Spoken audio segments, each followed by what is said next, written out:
Have you ever found yourself staring at the ceiling in the quiet hours, the weight of the day settling like dust, and wondered, what if the questions we carry aren't burdens, but invitations? Not the frantic kind that demand answers, but the gentle ones that unfold like a path through a misty forest, leading us deeper into who we are, what we love, and why any of it matters. In a world that rushes us from one screen to the next, these moments pull us back. They whisper that life isn't just about doing more, but pausing to feel more, to notice the thread of meaning woven through our ordinary days, the quiet courage that simmers beneath our fears, the beauty that hides in a stranger's smile, or a leaf turning gold in autumn light. What if we leaned into those whispers? What if we explored them together, not as puzzles to solve, but as companions on the way? As we journey through this collection, we'll wander through 50 such reflections, timeless questions that philosophers, poets, and everyday souls have turned over like smooth stones in their palms. From the ache of what gives life meaning, to the glow of hope in our darkest nights, and the legacy we leave in the ripples of a single kind word. Breathe with me now. Let the noise fade. And as we begin, ask yourself softly, what stirs in you when life asks, ever so gently, to be seen? Question 1. What gives life meaning? People have asked for centuries what it is that gives life meaning.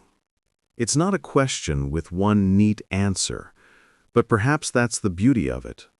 Meaning seems less like something we stumble upon in a single revelation, and more like something we shape, little by little, through how we live. Sometimes we sense it in the love we share, sometimes in the work we pour ourselves into, sometimes in the kindnesses that ripple outward in ways we may never see. Think of Viktor Frankl, the Austrian psychologist who endured the concentration camps of World War II. He noticed that even in the bleakest conditions, people who could hold on to a sense of purpose, caring for a fellow prisoner, remembering someone they loved, believing in a task yet to be finished, found the strength to endure. His observation was simple but profound. When life has a why, we can bear almost any how. Frankl's story suggests that meaning isn't given from outside, but forged from the way we meet our circumstances, however harsh they may be. For others, meaning arises more quietly. Picture a grandmother tending her garden. She isn't chasing fame or fortune. She is coaxing tomatoes from the soil, trimming roses, handing fresh herbs to her neighbor across the fence. In those modest exchanges, she creates connection, beauty, and nourishment. The world may not take note, but in her corner of it, life feels rich with purpose. Meaning, in this light, is not grand, but intimate, something woven into small gestures and daily care. Philosophers have often wrestled with this question. Aristotle spoke of eudaimonia, the flourishing life, which he believed came from cultivating virtues like kindness, honesty, and courage. Centuries later, existentialists such as Albert Camus and Jean-Paul Sartre suggested that life itself offers no built-in meaning, but that humans carry the freedom and responsibility to create their own. Rather than despair at this, Camus imagined one could embrace it, to live fully, even in the face of life's absurdities, was itself a kind of triumph. Religion and spirituality, too, have offered answers. In Buddhist teachings, meaning often lies in reducing suffering and extending compassion to all beings. In Christian traditions, it may be found in serving God and neighbor. The Dalai Lama has said that life's purpose is simply to be happy, but his definition of happiness is not selfish pleasure, it is the deep contentment that comes from kindness, generosity, and living ethically. Despite the diversity of traditions, there is a shared thread. Meaning is discovered not just in what we receive, but in what we give. Yet, purpose doesn't have to be so lofty. It can be in the laughter of a friend, in the page of a book that opens your imagination, in the quiet pride after finishing a day's work. It may arrive in fleeting moments, watching the sun climb over the horizon, or holding a child's hand as they cross the street. These simple experiences remind us that meaning often hides in plain sight, waiting for us to notice. If you want to explore this question for yourself, you might gently recall a moment from today that felt alive with significance. Was there an instant, however small, when you felt connected, useful, or simply glad to be here? Perhaps it was the smile of someone you helped, or the satisfaction of overcoming a small challenge. These recollections are clues, pointing toward what fills your life with substance. You might also ask yourself, who or what could I show love to tomorrow? What small action could I take that would make me proud at the day's end? In pondering these questions, you begin to notice the contours of your own sense of meaning. Ultimately, what gives life meaning is not a formula or a universal rule, but a personal constellation of values, relationships, and experiences. For some, it is the pursuit of knowledge or art. For others, it is raising a family or serving their community. For many, it is a mixture that shifts with each season of life. And perhaps that's the heart of it. Life gains meaning when we choose to live it attentively, when we give ourselves to what matters most to us, and when we remain open to the possibility that even the smallest moment can carry infinite weight. Question 2. Who am I beyond my name and roles? When we're asked, "Who are you?" the answers often come quickly. A name, a profession, a role in the family. These are the signposts the world recognizes: student, parent, worker, friend. Yet beneath them lies something harder to put into words, the part of us that notices, that breathes, that dreams. The ancient philosopher Socrates urged people to know thyself, and in that call was an invitation to look past the labels. Carl Jung, centuries later, explored the layers beneath those labels, the hidden shadow, the vast unconscious, and the deeper self that stretches beyond the mask we wear. In another tradition, Thich Nhat Hanh spoke of mindfulness as a way to realize that our sense of self is deeply interconnected, not isolated. And the poet Rumi reminded us not to mistake the shell for the pearl. He urged us to look into the heart's essence, where identity cannot be captured by titles. Consider the life of a man who spent decades as a doctor. His work defined him, and when he retired, he felt adrift, as though he had lost himself. One afternoon, sitting with his granddaughter, she told him, "I love you because you tell good stories." In that moment, he realized his essence was not in the white coat, but in the warmth he carried, the way he made others feel alive through stories. His identity was not lost, it had simply been obscured by a role. Or picture a woman who always introduced herself as a mother. She loved her children, but one evening, as she painted quietly, she remembered a part of herself that had been waiting patiently, her artist's spirit. That recognition didn't diminish her motherhood, it expanded her. She was not only a mother, but also a creator, a soul who expressed beauty with color and brush. These small awakenings remind us that the self is always more spacious than the roles we perform. Names and roles are useful. They help us navigate the world, but they are not the whole story.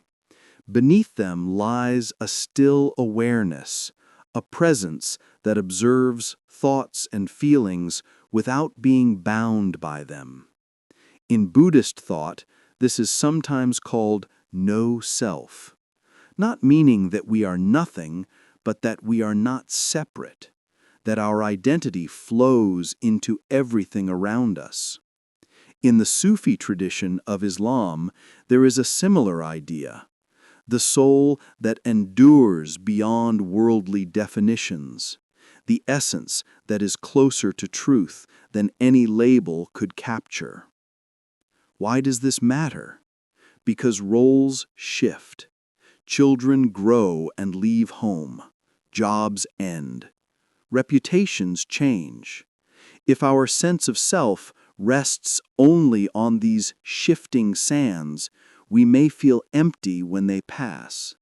But if we remember the deeper self beneath them, the qualities of kindness, awareness, creativity, resilience, then we carry a stability that does not vanish when circumstances change. There are gentle ways to touch this truth. You might sit quietly and breathe, softly reminding yourself, I am more than my roles. You could place your attention on the rhythm of your breath, noticing that you are present even without attaching a title to that presence. A journal can also be a mirror, writing, beyond my roles, what qualities do I carry, may bring answers you had forgotten. And at times, you might simply imagine yourself as pure awareness, a still presence with no labels at all, like the open sky. Who are you beyond your name and roles? You are the one who notices, the one who loves, the one who creates meaning even when life rearranges its surface. Names will fade, roles will shift, but the essence remains, steady, spacious, and quietly whole.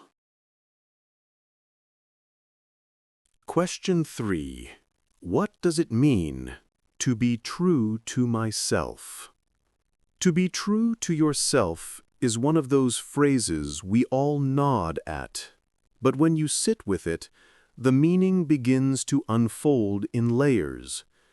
It is not simply about doing whatever you feel in the moment.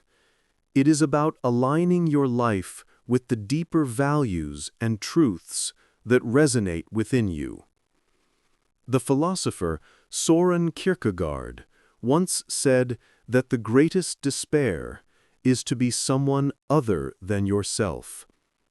That observation lingers because it reminds us that betraying our own authenticity, even subtly, can be more painful than any rejection from others. Psychologists today echo this wisdom. Research shows that people who live in harmony with their true values, rather than chasing approval or fitting rigidly into expectations, experience greater well-being, resilience, and joy.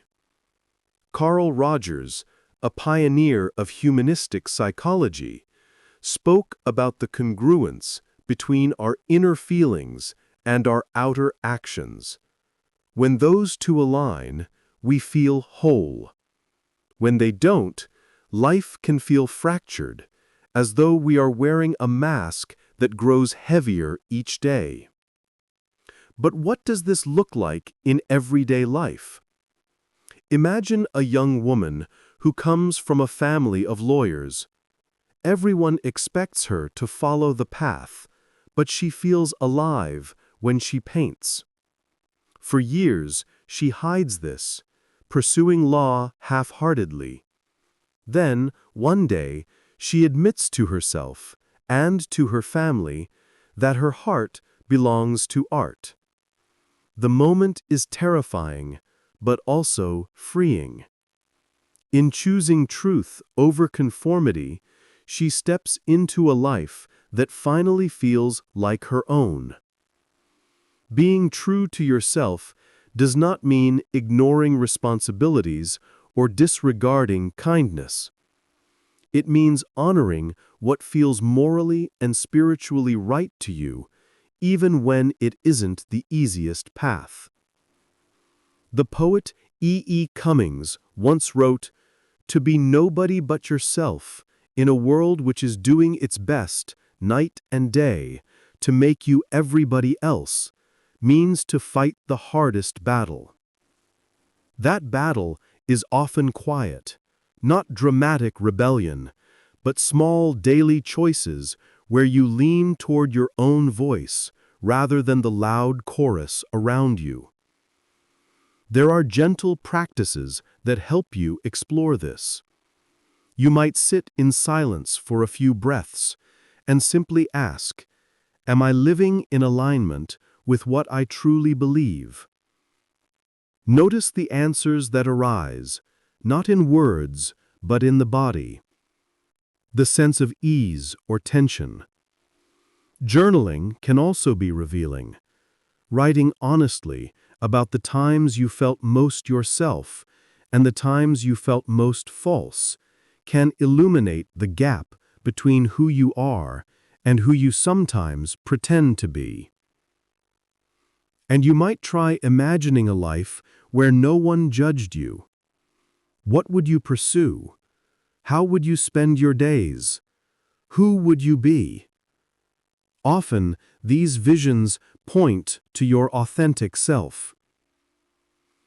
There are also stories of people rediscovering their truth in unexpected ways. One man spent years in a corporate office, climbing ladders, accumulating titles, but it was only when he began volunteering at a community kitchen, chopping vegetables and laughing with strangers, that he felt at peace.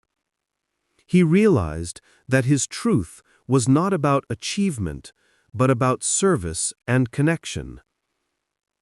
Another woman, always agreeable and accommodating, practiced saying no for the first time. It was difficult, but she discovered that honoring her own boundaries was an act of authenticity too. Why does this matter?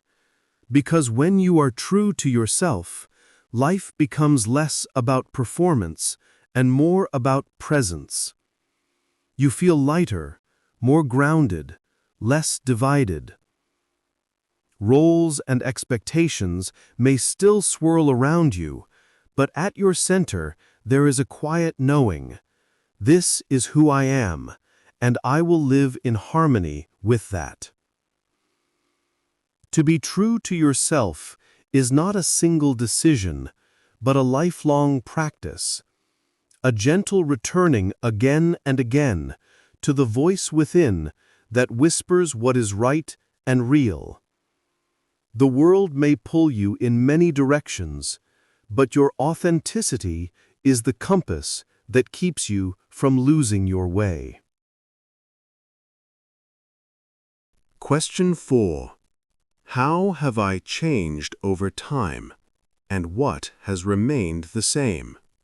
Life has a way of shaping us, slowly, and sometimes imperceptibly. If you pause and look back, you may notice that you are not the same person you once were.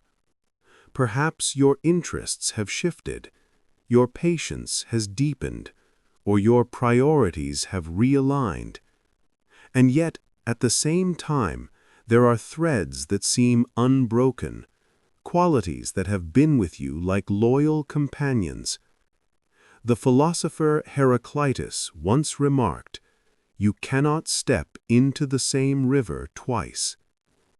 His point was that life is always in flux, the waters move on, and so do we. But if you look closely, you may also see that even as the river changes, something about its essence remains familiar.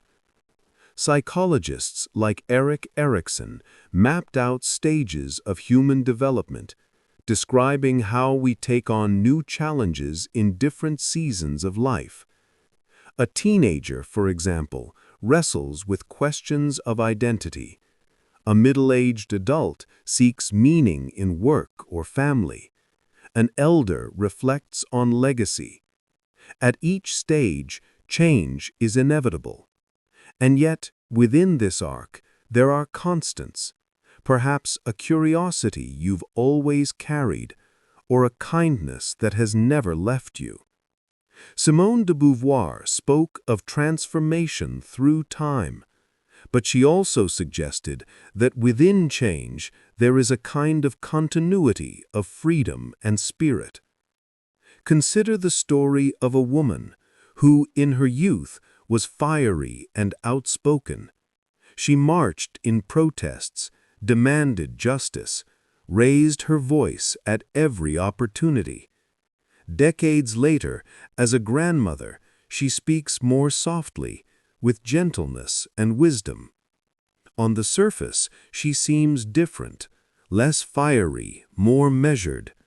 But if you look deeper, you see the same courage and the same passion for fairness guiding her choices. Time has altered the expression, but not the core. Or think of a man who once dreamed of adventure, traveling the world with nothing but a backpack. Years later, he rarely leaves his hometown, devoting himself to raising his children. At first glance, it looks like a radical shift. Yet when he tells his kids stories at bedtime, his eyes shine with the same spirit of wonder. His curiosity, once expressed through travel, now comes alive in the way he nurtures their imaginations. Change and continuity live side by side in his journey. Reflecting on how you've changed can be reassuring. It reveals resilience, proof that you've adapted to new circumstances, learned from hardship, and grown from experience. But it is equally comforting to recognize what has endured. Maybe it is your sense of humor, your longing for connection, or your quiet determination. These constants are like anchors, steadying you in the shifting currents of life. There are gentle practices that help you notice both sides. Before bed, you might recall one way you've grown in the last year. Perhaps you've become more patient, or more confident, or more forgiving. Then, take a moment to recall one quality that's been with you since childhood. Maybe it's a playful spirit, a love of learning, or an instinct for kindness. Writing these down in a journal, "I have changed in these ways," followed by, "Yet I remain," can bring clarity. Allowing both lists to exist side by side reminds you that transformation and continuity are not opposites, but companions. Why does this matter? Because sometimes we feel unrecognizable to ourselves, as though life's changes have swept us away from who we once were. Remembering the constants reassures us that we are still ourselves at the core, and acknowledging the changes allows us to feel gratitude for the growth. Together, they tell the story of a life that is not static, but alive, always unfolding, yet always tethered to something steady within. To reflect on change and continuity is to see your own resilience, your own rootedness. You are both the river that flows and the essence that remains. And in that paradox lies the quiet beauty of being human. Question 5. What does it mean to live a good life? The question of what it means to live a good life has echoed through centuries, drawing the attention of philosophers, poets, and seekers in every culture. It's a question without a single answer, and yet nearly everyone feels its pull. At its heart, the good life isn't just about comfort or pleasure. It has to do with the quality of our days, the integrity of our choices, and the sense of fulfillment we carry when we pause and look back. The ancient Greeks gave us some of the earliest reflections on this. Aristotle believed that a good life was one of eudaimonia, often translated as flourishing.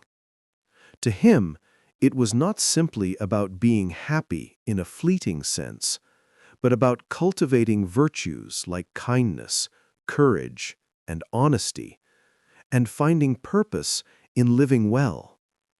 Living a good life meant striving to be the best version of yourself, not just for your own sake, but for the harmony of the community around you.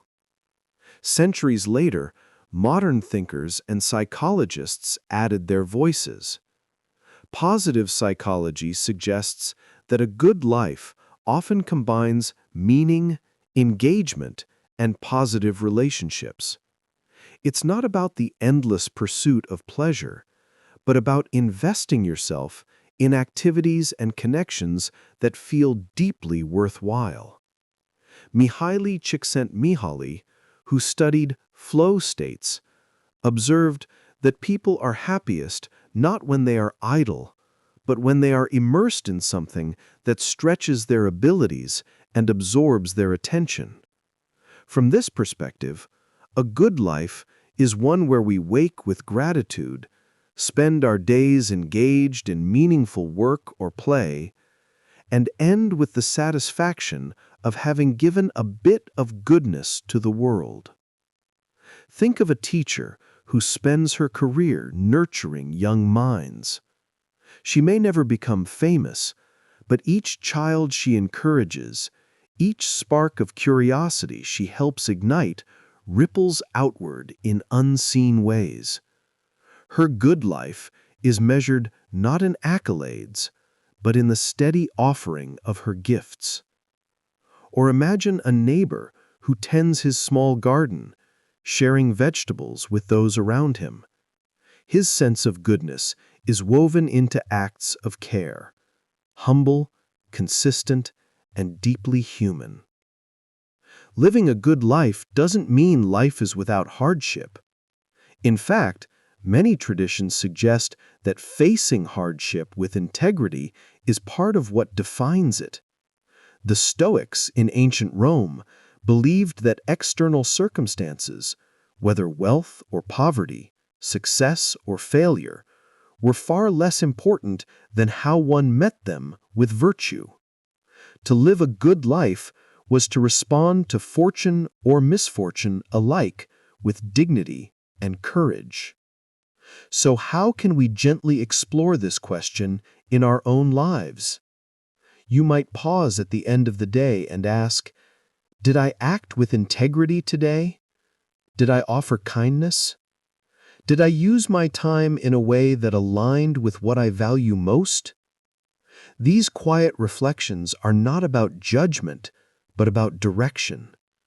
They remind us that goodness is less a destination than a compass, something we return to again and again. Some find it helpful to anchor this with simple practices. Gratitude, for example, can reframe even difficult days, reminding us of what remains precious. Acts of service, however small, often expand our sense of meaning. And living attentively, noticing beauty in nature, savoring time with loved ones, being present in ordinary routines, makes the texture of life richer. A good life, then, may be less about what you accumulate and more about how you live along the way. It might be found in laughter shared, in the courage to forgive, in the quiet joy of doing your best. And while philosophers may debate its definition, perhaps the good life is recognized most easily by a simple feeling. When your days reflect your values, when your actions spread a little light, and when, at the close of it all, you can say with a full heart, that was a life well lived. Question 6. What is the value of kindness? Across the centuries, wise voices have reminded us of the enduring value of kindness. The Buddha spoke of compassion as something central to our humanity, a quality that allows us to see ourselves in others and act with tenderness. Marcus Aurelius, the Stoic emperor, encouraged kindness even in moments of hardship, reminding us that the measure of our character is often revealed not when things are easy, but when life is pressing heavily upon us. And the great writer Leo Tolstoy once suggested that kindness may well be life's truest measure, the thread that ties our actions to what really matters. When we pause to reflect, we notice how kindness works in two directions at once. It soothes the heart of the one who receives it, yet it also nourishes the one who gives.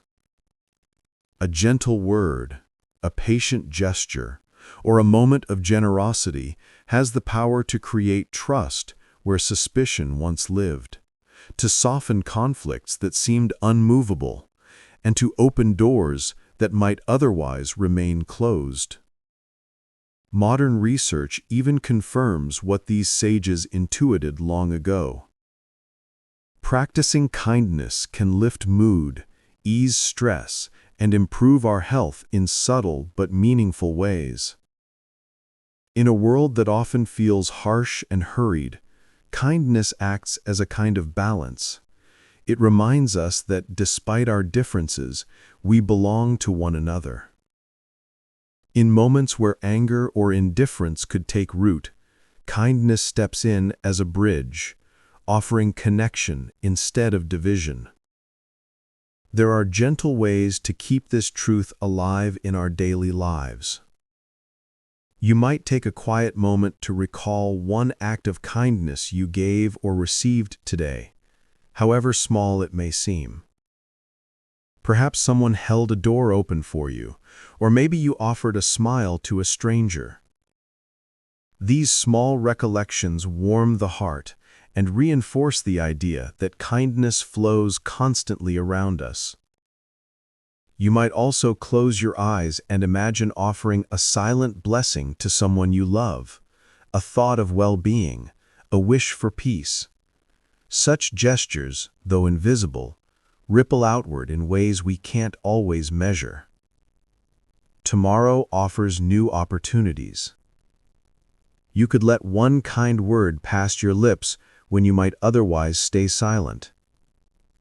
Or give someone the gift of gentle encouragement.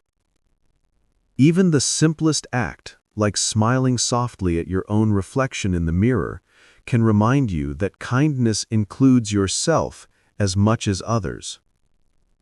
Stories from everyday life bring these ideas closer to home. Once, a bus driver noticed a passenger rushing desperately toward the stop. Instead of driving on, he waited an extra minute.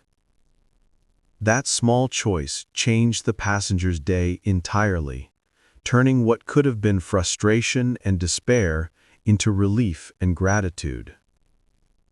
On another occasion, a child shared her snack with a friend. Years passed, but that simple act of generosity was remembered as a proof of love, a moment that said, without words, "You matter to me." These stories remind us that kindness does not always require grand gestures or heavy sacrifices.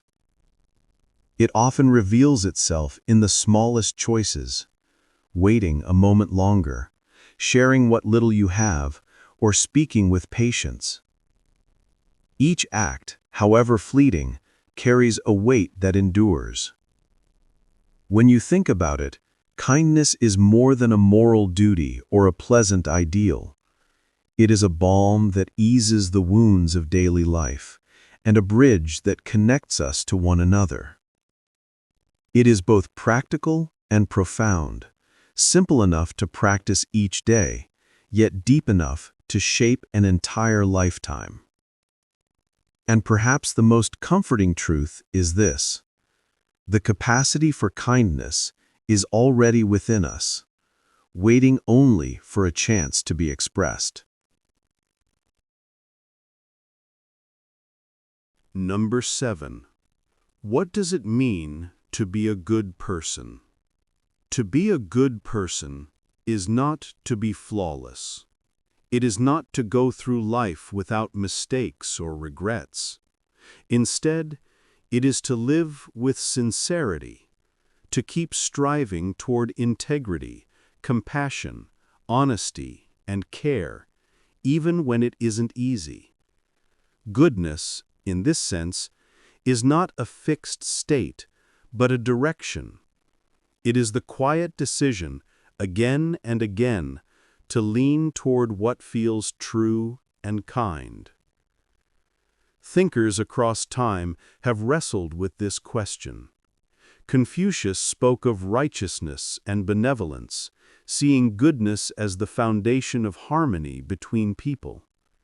Immanuel Kant insisted that what makes us good is not the pursuit of reward or fear of punishment, but the good will itself, the intention to do what is right out of a sense of duty. And Maya Angelou, in her gentle wisdom, reminded us that goodness is revealed in how we treat others, especially in the ordinary ways we extend respect and care.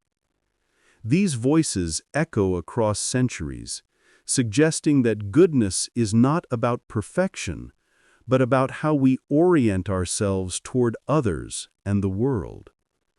Sometimes this is clearest in simple human stories. A man once found a wallet on the street. Without hesitation, he returned it. And when his son asked why, he said, "This is what being good means." In that small act, he taught a lesson more lasting than any lecture. Another story tells of a woman who forgave a harsh word spoken to her. Later, the other person admitted, "Your grace taught me more than anger ever could." In both moments, goodness was not loud or dramatic. It was steady, graceful, and deeply human. We all sometimes wonder, am I good enough? This question hums beneath our days, especially in moments when we fall short of our own ideals. That is why it helps to remember goodness is not a destination we reach once and for all. It is a path we walk, one choice at a time. Every day offers another chance. There are gentle ways to explore this path. You might take a slow breath and reflect, What is one good choice I made today? Perhaps you listened patiently when it would have been easier to dismiss, or you resisted the urge to lash out, or you offered a kindness no one noticed but you. Journaling can also open doors. Writing, "Goodness to me" means allows your own definition to take shape. Forgiving yourself for moments you fell short is another act of goodness, reminding you that grace applies inward as well as outward. And at the close of the day, you might visualize one way you can offer kindness tomorrow, planting the seed of an intention to keep growing in the direction you value. To be a good person is less about grand gestures and more about consistency in the small things, returning the wallet, forgiving the sharp word, showing up with honesty when it would be easier to pretend.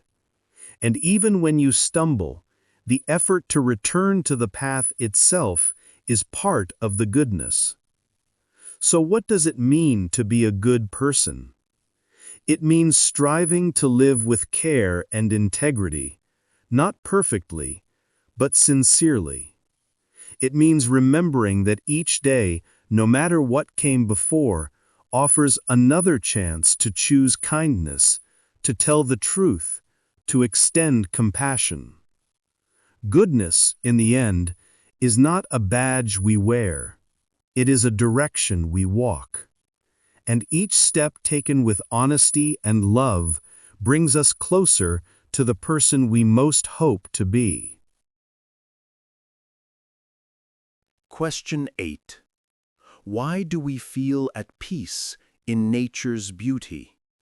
From the earliest teachings of Lao Tzu, who spoke of harmony with the Tao, to the reflections of Henry David Thoreau at Walden Pond, people have long turned to nature as a source of peace. The writer Rachel Carson, too, described the sense of awe and healing that rises in us when we pay attention to the living world around us. These voices echo across time, reminding us that when we pause and allow ourselves to be present with the earth, something within us softens. Think of the quiet of a forest, where the air is filled with bird song and the slow creak of branches swaying, or the steady presence of a river flowing onward without hurry, or even the vastness of a starry sky, its silence stretching far beyond our comprehension. These experiences bring us back to simplicity. They quiet the busy chatter of the mind and remind us of something deeper. Science now confirms what many have always sensed, that time spent in nature lowers stress, restores our focus, and steadies our emotions. Spiritually, many traditions have seen nature as sacred, a living mirror of harmony itself. This question matters especially today, because our lives are often crowded with noise and rush. We move quickly from one task to another, forgetting that we are part of the earth and not separate from it. To remember that bond is not only healing for the body, but also for the spirit. It restores a sense of belonging, both to the world and to ourselves. There are gentle ways to invite this presence of nature into our days. You might, before resting at night, imagine a place in nature that brings you comfort.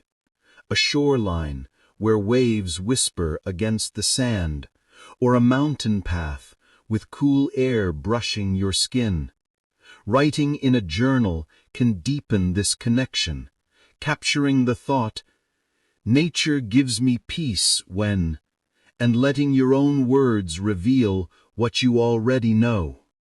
Tomorrow, even if life feels crowded, you might step outside for a moment and simply notice the sky. the play of clouds, the softness of evening light, or the quiet shift of dawn. And keeping something small and alive, like a plant, close to where you spend your time, can serve as a daily reminder that growth and renewal are always near. Stories help us see how powerful these simple connections can be. There was once a nurse who felt drained from the demands of her work. One afternoon she sat beneath a tree during her lunch break. By the time she returned, she felt renewed, as if the shade and stillness had given her strength she couldn't find anywhere else. In another moment, a boy lay in the grass one night, staring up at the stars. He later said that in that moment, he felt both tiny and infinite at once, small in the grand sweep of the universe, yet deeply connected to it. These stories show us that peace in nature does not require journeys to distant places. It can be found in a single tree, a patch of grass, or the sight of stars from a backyard. It is less about where we are and more about how willing we are to notice. To be at peace in nature is to remember our place within something vast and harmonious. It is to allow ourselves to be humbled and comforted all at once, to see that even in the busyness of life, there is a rhythm that continues steadily around us. And when we tune ourselves to that rhythm, we find a quiet that stays with us long after we've stepped back inside. Question 9. What is the value of silence? Across centuries, silence has been honored as something more than the absence of sound. Pythagoras once called it a path to wisdom, suggesting that in stillness we discover truths no words can reach. Blaise Pascal warned that many of our troubles come from being unable to sit quietly alone, while the poet Rumi described silence as nothing less than the language of God. In more recent times, the teacher Thich Nhat Hanh spoke of silence as the very foundation of mindfulness, a space where awareness blooms. Silence is not empty. It is a presence, a kind of spaciousness that settles the heart and clears the mind. When the chatter of the world quiets, even for a moment, we begin to hear what is always there, the gentle rhythm of our breath, the rise and fall of our thoughts, the quiet stirrings of the soul. Psychology reminds us that these pauses have real effects. Quiet moments reduce stress, calm the body, and renew our ability to focus. But silence also has a spiritual depth. For monks, mystics, and poets throughout history, silence was the doorway to what felt most sacred. In the stillness, they found a deeper truth. This matters because the world around us hums with constant noise. We are surrounded by conversation, by traffic, by media, by the endless demands of daily life. Without silence, it becomes easy to lose touch with ourselves, to forget the simple clarity of just being. Cherishing silence allows us to restore balance. It reminds us of who we are beneath the roles, the noise, and the endless motion. There are gentle ways to welcome silence back into life. You might begin by sitting still for just a minute, allowing yourself to rest in complete quiet. Devices can be turned off a little earlier, giving the mind the gift of stillness before the day closes. If you keep a journal, you might explore the words, "Silence gives me," and see what answers emerge. And in the middle of the night, if worry stirs, there can be comfort in listening to the silence itself, letting it hold you instead of resisting it. Even in conversation, pausing to take 3 silent breaths before speaking can shift the rhythm of your day, opening more space for clarity and care. Stories bring this home in simple but powerful ways. A busy executive who thought she was too rushed for quiet moments discovered during her practice of meditation that her favorite part wasn't the exercise itself, but the silence afterward. "That's when I meet myself," she said. For her, silence was no longer a luxury, but a necessity, the place where she found her truest reflection. Another time, a child sat beside his grandfather while they fished together. Years later, when he looked back on those days, he remembered not the fish they caught or the words they spoke, but the silence they shared. "The silence between us," he said softly, "was the best part." These glimpses remind us that silence is never barren. It carries depth, warmth, and connection.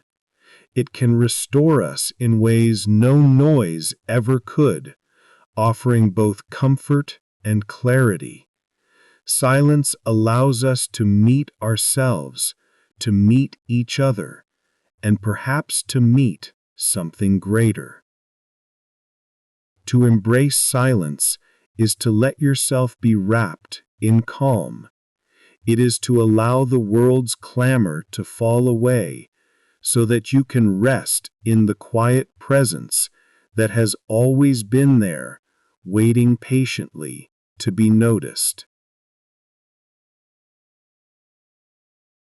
Question 10. Why does music move us deeply? Since the earliest days of human thought, music has been recognized as something that touches us in ways nothing else can. Plato believed that music shapes the soul itself, molding character and emotion through harmony and rhythm. Centuries later, Nietzsche declared that without music, life would be a mistake, an observation that feels instantly true to anyone who has ever been lifted by a melody in a moment of despair. Leonard Bernstein, reflecting on his life as a composer and conductor, called music humanity's universal language, capable of crossing every border and barrier. Music stirs feelings that words alone cannot capture. A single melody has the power to bring tears to the eyes, joy to the heart, or peace to a restless mind. Neuroscience shows us that when we listen to music, the brain's reward centers light up, releasing chemicals that make us feel good. Yet what makes music so moving goes beyond biology. It speaks to something timeless in us, something that recognizes beauty, sorrow, and love, even when no words are spoken. Across cultures, music has always been woven into the rituals of life. There are songs to welcome new life into the world, songs of mourning that give voice to grief, songs of celebration that draw whole communities into dance, and love songs that capture the longing of the heart. In every form, whether in the grandeur of a symphony or the simplicity of a lullaby, music moves us by reflecting our emotions back to us, sometimes magnifying them, other times soothing them, always reminding us of what it means to feel deeply. This matters because music is one of the few things that consistently brings us back to our shared humanity. While words can divide us, harmony unites. A song sung together can dissolve differences, reminding us that we are part of something larger, something that transcends our individual lives. There are gentle ways to invite the power of music more intentionally into our days. You might recall a song that comforts you and let yourself hum it softly, noticing how even a quiet tune can shift your mood. Taking a moment to sit with your eyes closed while listening to soft music can create a calm space, a sanctuary of sound. Writing in a journal about why a particular song moves you can uncover memories and emotions that otherwise remain unspoken. And as you go about tomorrow, pay attention to how music influences your state of mind, how a lively rhythm brings energy, or how a gentle melody softens your pace. Stories reveal how deeply this connection can shape our lives. There was once a widower who, each night, listened to his late wife's favorite song. With eyes closed, he whispered, "It brings her close." For him, the music was not just sound, it was presence, memory, and love. In another moment, a choir of strangers gathered after a storm had torn through their town. They began to sing together, voices rising in harmony. Tears flowed freely, but not from sorrow. They came from the sheer beauty of unity, from the comfort of hearing many voices become one. These moments show us that music is not merely entertainment. It is a thread that ties us to memory, to community, and to the very essence of being alive. It resonates in the heart long after the final note has faded, echoing as a reminder that we are more than our words, more than our silence. We are beings who feel, and music is the purest mirror of that truth. In the end, music continues to echo within us, like a quiet refrain that never truly ends. It is both personal and universal, intimate and collective. And when we let it move us, we find ourselves connected not only to our own emotions, but also to the shared song of humanity itself. Question 11. What makes something truly beautiful? From the earliest days of philosophy and poetry, people have wondered what makes something truly beautiful. Plotinus, the ancient philosopher, spoke of beauty as a harmony of form and soul, something that shines when the inner and outer are aligned. Centuries later, Immanuel Kant reflected on beauty as a universal yet deeply personal experience, something we all recognize even if we can't quite put it into words. And the poet John Keats captured its enduring quality when he wrote, "A thing of beauty is a joy forever," suggesting that beauty touches us in ways that never fully fade. When we look closely, beauty reveals itself as something much deeper than appearance. It can be found in the symmetry of a painting or a flower, but also in the quiet authenticity of someone being true to themselves. It glows in an act of kindness, in the gentle way one person cares for another. Some find it in art that takes the breath away, others in the strength of character that leaves a lasting impression, and many in the simple balance of nature, the stillness of a pond, the curve of a tree, or the light of dawn spreading softly across the horizon. Beauty has a way of lifting us beyond the ordinary. It moves us toward awe, toward a sense of wonder that expands the heart. In those moments, beauty resonates within us like a quiet chord struck in tune, reminding us of truth and goodness. It can restore our perspective, carrying us out of worry and into gratitude. To ask what is beautiful is, in many ways, to ask what nourishes the soul. The answer shapes not only what we create, but also what we value and how we treat one another. When we recognize beauty in others, we tend to treat them with greater care. When we notice beauty in the world, we're more likely to protect it. And when we cultivate beauty within ourselves, it influences the way we show up for those around us. There are gentle ways to deepen this relationship with beauty in daily life. You might pause for a moment to recall one beautiful thing you noticed today. The way sunlight fell across a wall, or the sound of laughter drifting through a room. Writing down the thought, "To me, beauty is," can open new pathways of reflection, drawing your own definition out into words. Standing in front of a mirror, you might choose to name one quality you hold that is beautiful but not physical: patience, resilience, generosity, or humor. And as tomorrow unfolds, you can make it a quiet practice to look for beauty in the ordinary, letting the simplest things remind you of life's richness. Stories often capture this truth in tender ways.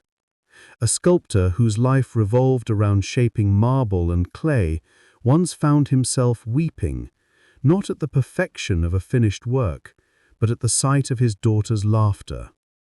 He said softly, "This is the truest beauty I know." For him, beauty was not in polished stone, but in the fleeting joy of love expressed. In another moment, a traveler paused before a mountain view. She lifted her camera, took a picture, and then put it away. Years later, she hardly remembered the photograph, but she remembered the peace the mountain had given her. The stillness of that moment stayed with her long after the journey ended. These glimpses remind us that beauty is not always in the things we seek to preserve, but in the experiences that move us while they are happening. It is less about what can be captured and more about what can be felt. To recognize beauty is to allow ourselves to be cradled by life's quiet radiance. It asks us to open our eyes, our hearts, and our attention to what is already around us. In doing so, we find that beauty is not rare. It is everywhere, waiting to be noticed, reminding us of the truth, the goodness, and the light that still lives within the world. Question 12. Why do some moments feel eternal while others pass in a blink? From the beginning of human reflection, people have wondered why time sometimes feels so slippery. St. Augustine once admitted that he understood what time was until someone asked him to explain it. Henri Bergson drew a distinction between what clocks measure and what we actually live, noting that the hours ticking on a dial rarely match the way we experience them. And in our own age, psychologist Mihaly Csikszentmihalyi studied those rare, luminous periods of flow, when we are so absorbed in what we're doing that time seems to dissolve altogether. We've all felt this bending of time. When joy carries us or creativity holds our attention, minutes can stretch into something that feels endless. The moment is so full that it lingers, etched vividly in memory, as if it never really ended. Yet in boredom or in the frantic rush of obligation, hours can slip past unnoticed, leaving little trace behind. What makes the difference is presence. Moments that feel eternal are those we inhabit fully, with our senses open and our hearts engaged. This question matters because it invites us to savor. It reminds us that eternity isn't somewhere far away, but can be tasted in small doses, here and now. By slowing down and engaging deeply, even in the ordinary, we can experience time not as a blur, but as something rich and expansive. There are gentle ways to cultivate this awareness. You might take a quiet breath and recall a moment from your life that felt timeless, a first kiss, the hush of a sunrise, the laughter of a friend. Holding it in memory can remind you what presence feels like. Writing in a journal about when today felt longest can sharpen your attention to where time stretches and where it vanishes. Tomorrow you could pause in one ordinary activity, perhaps sipping tea or washing your hands, and notice every detail: the warmth, the sound, the texture.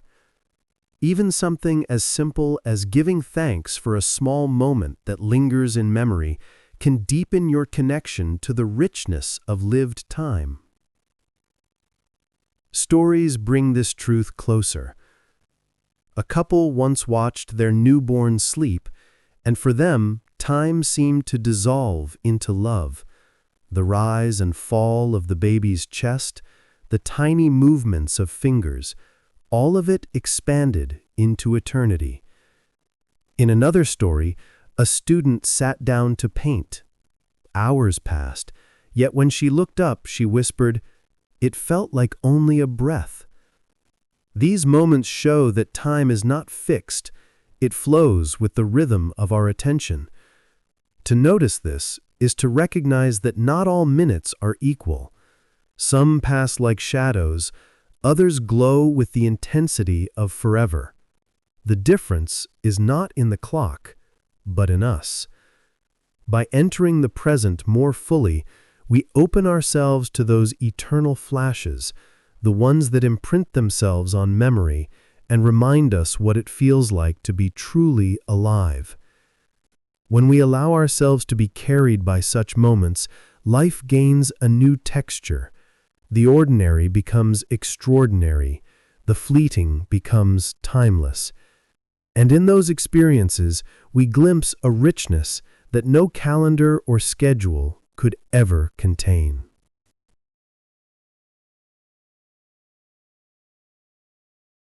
Question 13. What does it mean to live in the present moment? Have you ever paused and wondered, what does it mean to truly live in the present moment? It's a question that echoes through the ages, one that the Buddha himself explored deeply, teaching that mindfulness of the right here and now offers a path to liberation from our endless mental wanderings. Centuries later, Eckhart Tolle captured its essence in his reflections on the power of now, reminding us how the present holds everything we need. And in our own time, John Kabat-Zinn brought it into everyday life through his work on mindfulness-based stress reduction, showing how we can weave this awareness into the fabric of our days. At its heart, living in the present means simply resting in what is unfolding right here, without being tugged backward by regrets from the past or forward by fears of what might come. It's about savoring the warmth of a cup of tea as it touches your lips, or feeling the gentle rise and fall of your breath, or just noticing the quiet details of this very moment. The present is the only place where life truly happens. It's where experiences bloom, where connections deepen, and where a sense of peace can naturally arise when we choose to inhabit it fully. This matters so much because so much of our inner turmoil stems from holding on too tightly to what was or fretting over what will be. Think of how often we replay old conversations in our minds or spin anxious scenarios about days ahead. Yet, by gently returning our attention to the now, we create space for relief, for a lightness that allows us to meet each moment as it is, without the weight of yesterday or tomorrow pressing down. Let me share a little story that illustrates this beautifully. There was a wise monk who, when asked the secret to happiness, simply replied, "When I eat, I eat. When I walk, I walk. No more, no less, just full immersion in the act at hand, free from distractions."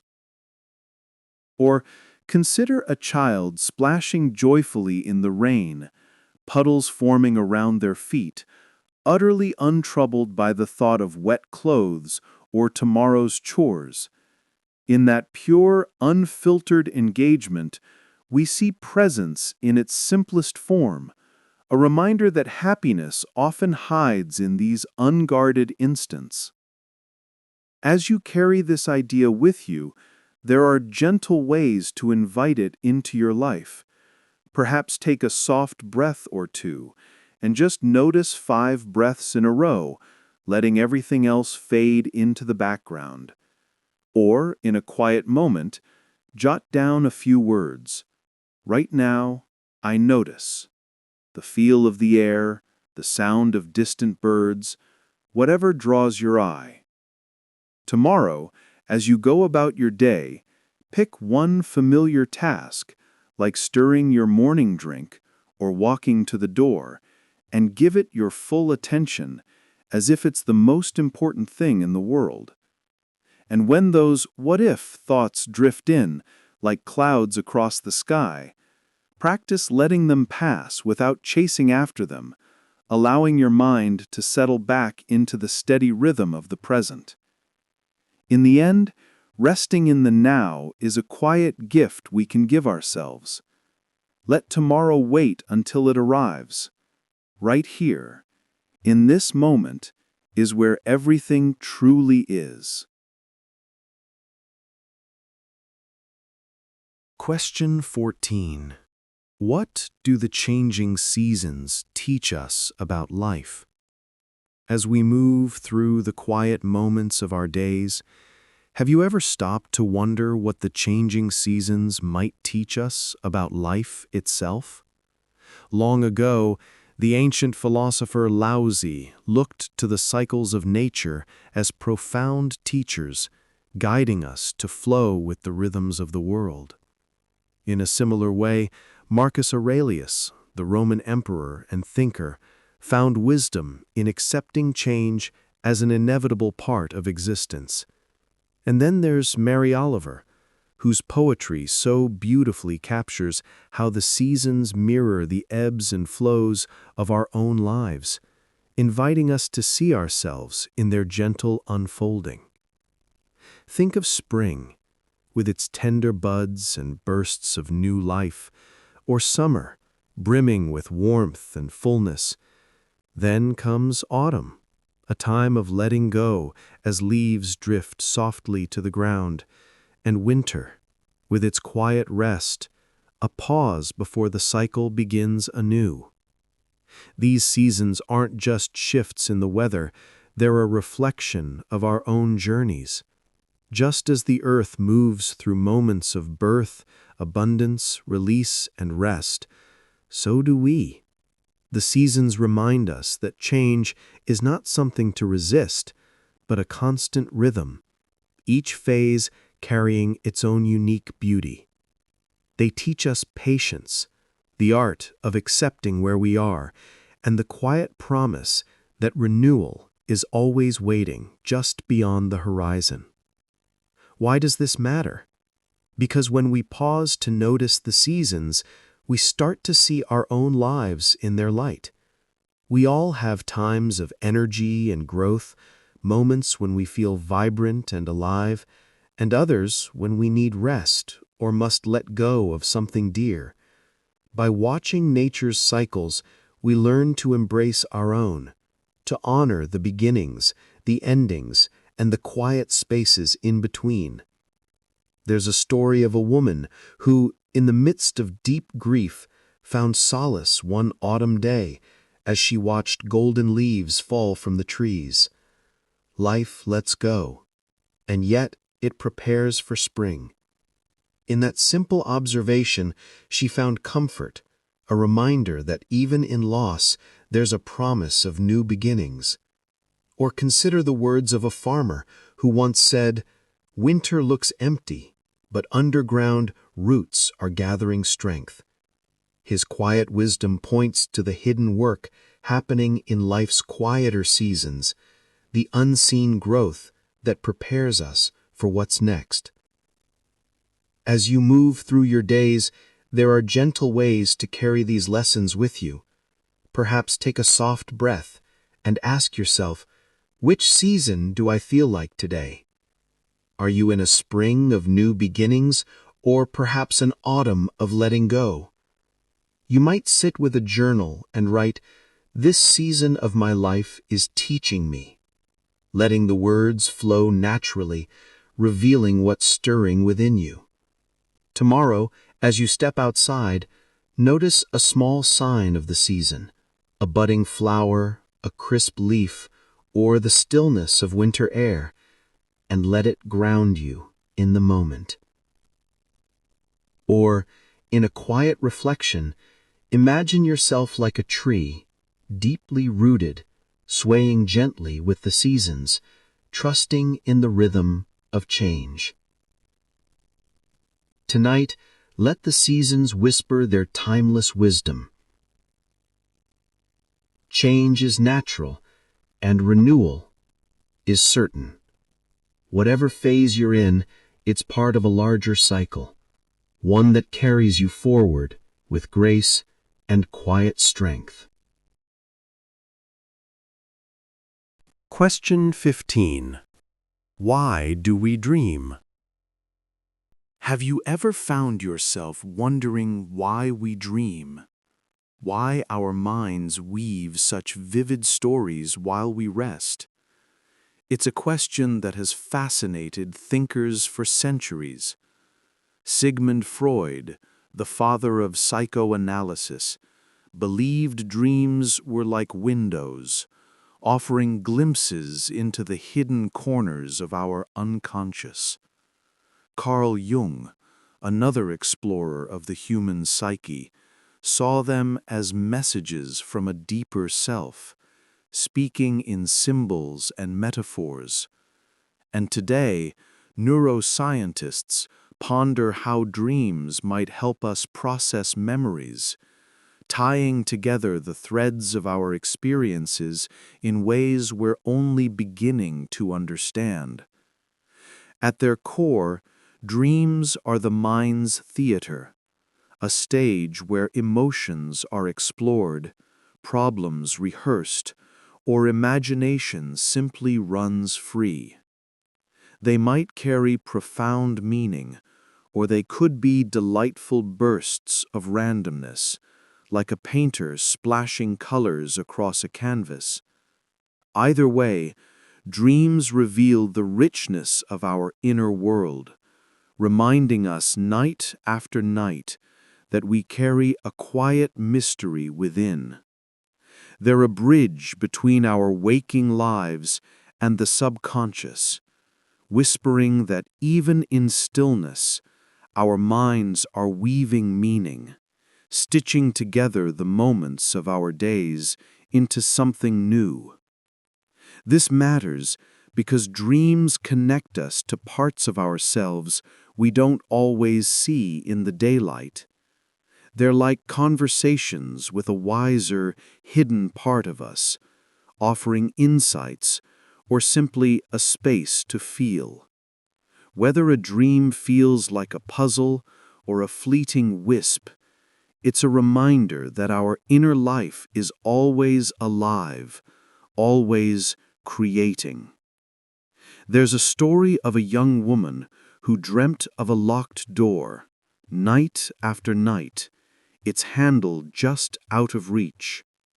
Weeks later, she faced a challenge in her life, a decision that felt heavy and impossible.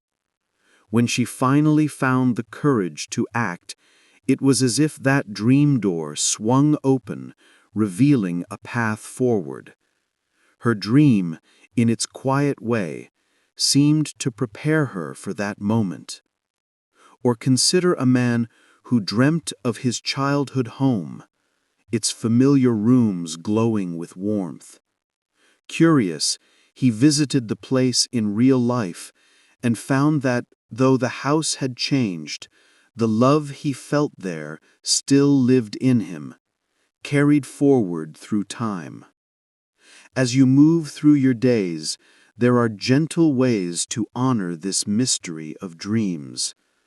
Before you close your eyes tonight, take a soft breath and silently welcome whatever dreams might come, meeting them with kindness rather than expectation.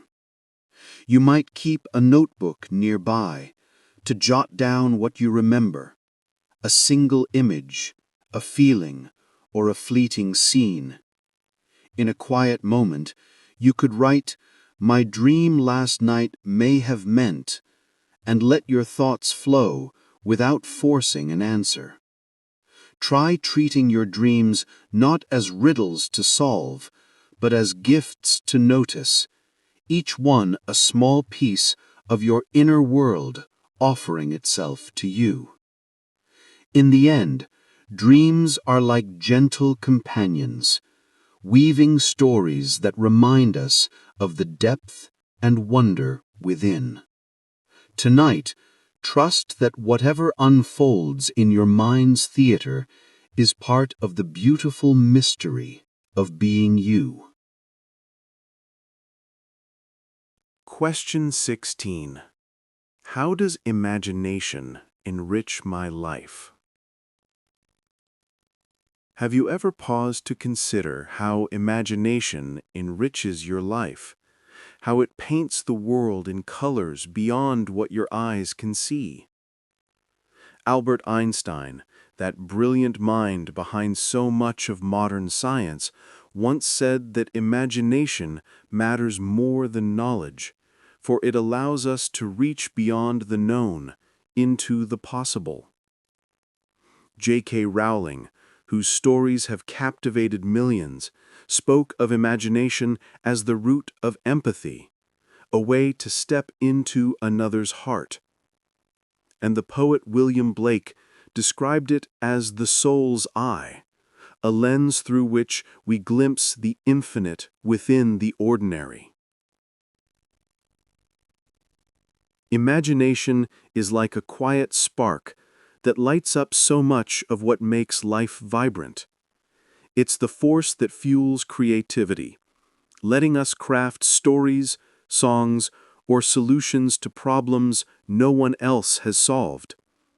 It's the bridge to empathy, helping us feel the world through someone else's eyes. And it's the source of joy, inviting us to play with possibilities, to dream up new worlds, or to simply find delight in the smallest moments.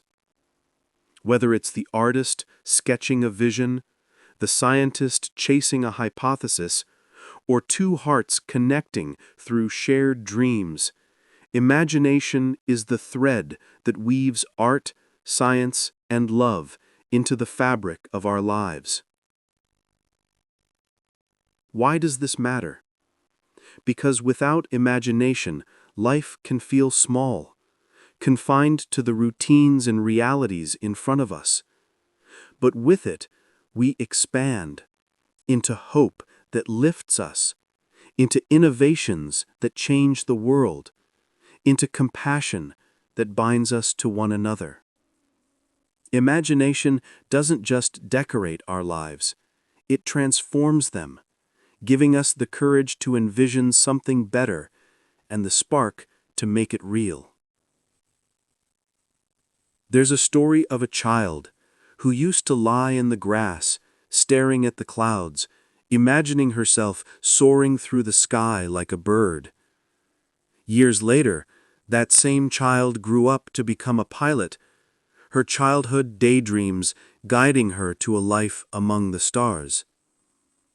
Or consider a man who, in a season of loneliness, pictured himself at peace, surrounded by calm. That simple vision led him to try meditation, and step by step it reshaped his life, bringing him the serenity he'd once only imagined. As you move through your days, there are gentle ways to invite imagination to flourish. Take a soft breath and let your mind drift to a moment when your imagination brought you joy. Maybe a childhood game or a fleeting daydream that made you smile. In a quiet moment, you might pick up a journal and write, "My imagination helps me when," letting the words reveal how it lifts you. Tomorrow, give yourself permission to daydream for just 5 minutes, without guilt, letting your thoughts wander like clouds across an open sky. Or picture one small, gentle improvement to your day, a kind gesture, a new perspective, and then try it, letting your imagination guide your actions. In the end, imagination is a gift that carries us gently into new possibilities. Tonight, let it be your quiet companion, sparking joy, hope, and wonder as you move through the moments of your life.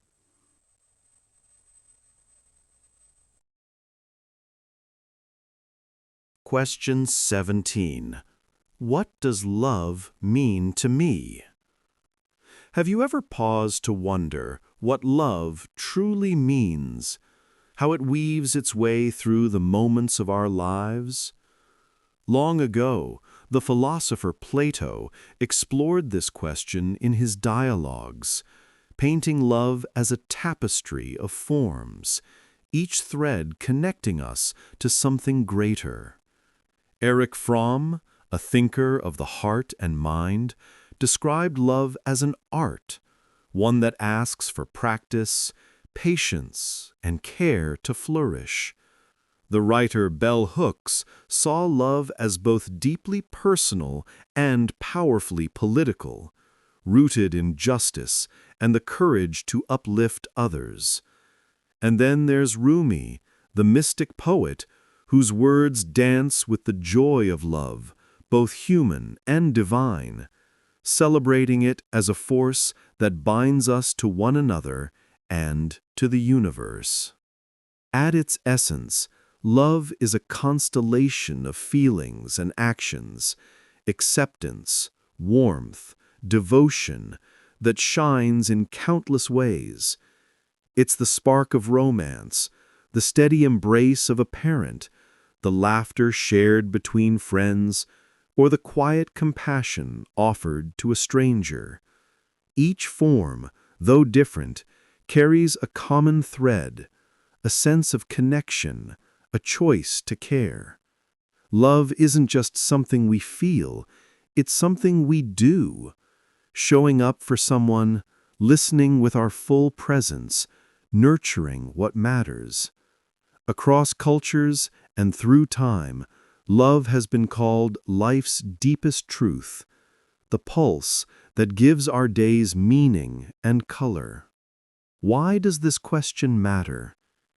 Because when we reflect on what love means to us, we begin to see more clearly how we give it and how we receive it. It shapes the way we move through our relationships, whether with a partner, a friend, or even ourselves. Love is what adds richness to our lives, turning ordinary moments into something sacred, something that lingers in the heart.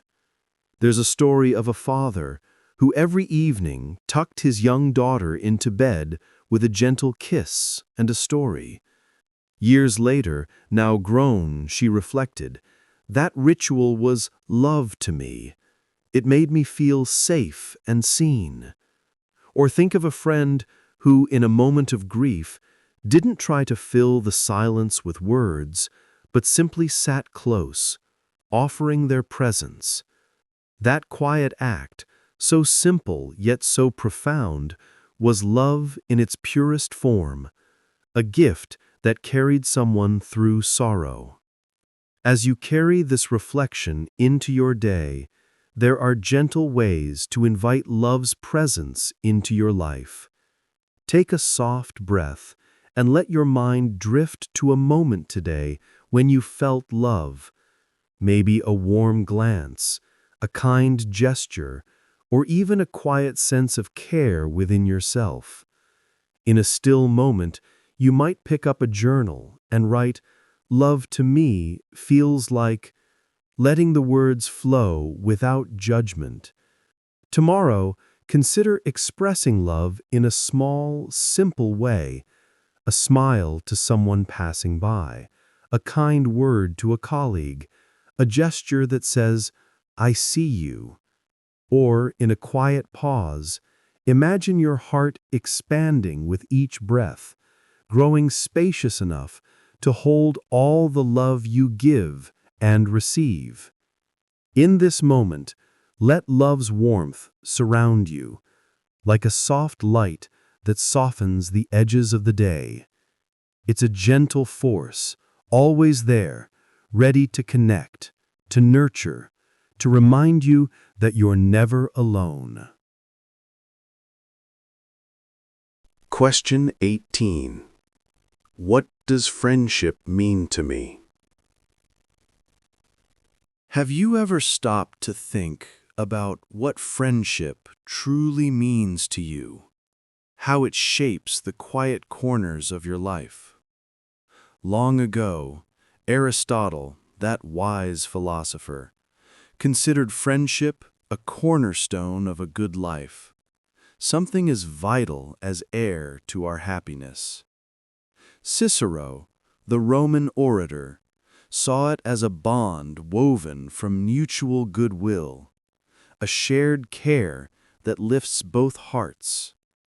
And C.S. Lewis, with his knack for capturing the soul of things, described friendship as two companions standing side by side, gazing at a shared truth, their connection deepened by what they both hold dear. At its heart, friendship is like a chosen family, a bond we nurture not out of obligation, but out of joy. It's the laughter that spills over a shared joke, the quiet support that holds us up when life feels heavy, the understanding that comes when someone sees us fully, flaws and all, and accepts us anyway. True friends don't just fill our moments, they enrich our joys, making them brighter, and lighten our sorrows, making them easier to carry. Friendship isn't measured by how often we meet or how many words we exchange. It's about sincerity, the unspoken trust that runs like a steady current beneath it all. Why does this question matter? Because pausing to reflect on friendship helps us honor the people who walk beside us, the ones who make the journey lighter. It reminds us not to take these bonds for granted, to cherish the connections that give our lives depth and warmth. There's a story of two women who, for 50 years, spoke every week, their conversations a steady thread weaving through the tapestry of their lives. Through marriages, children, losses, and joys, their friendship became a constant, a touchstone that reminded them who they were. Or think of a boy who, on a quiet school day, noticed a new classmate sitting alone and offered half his lunch.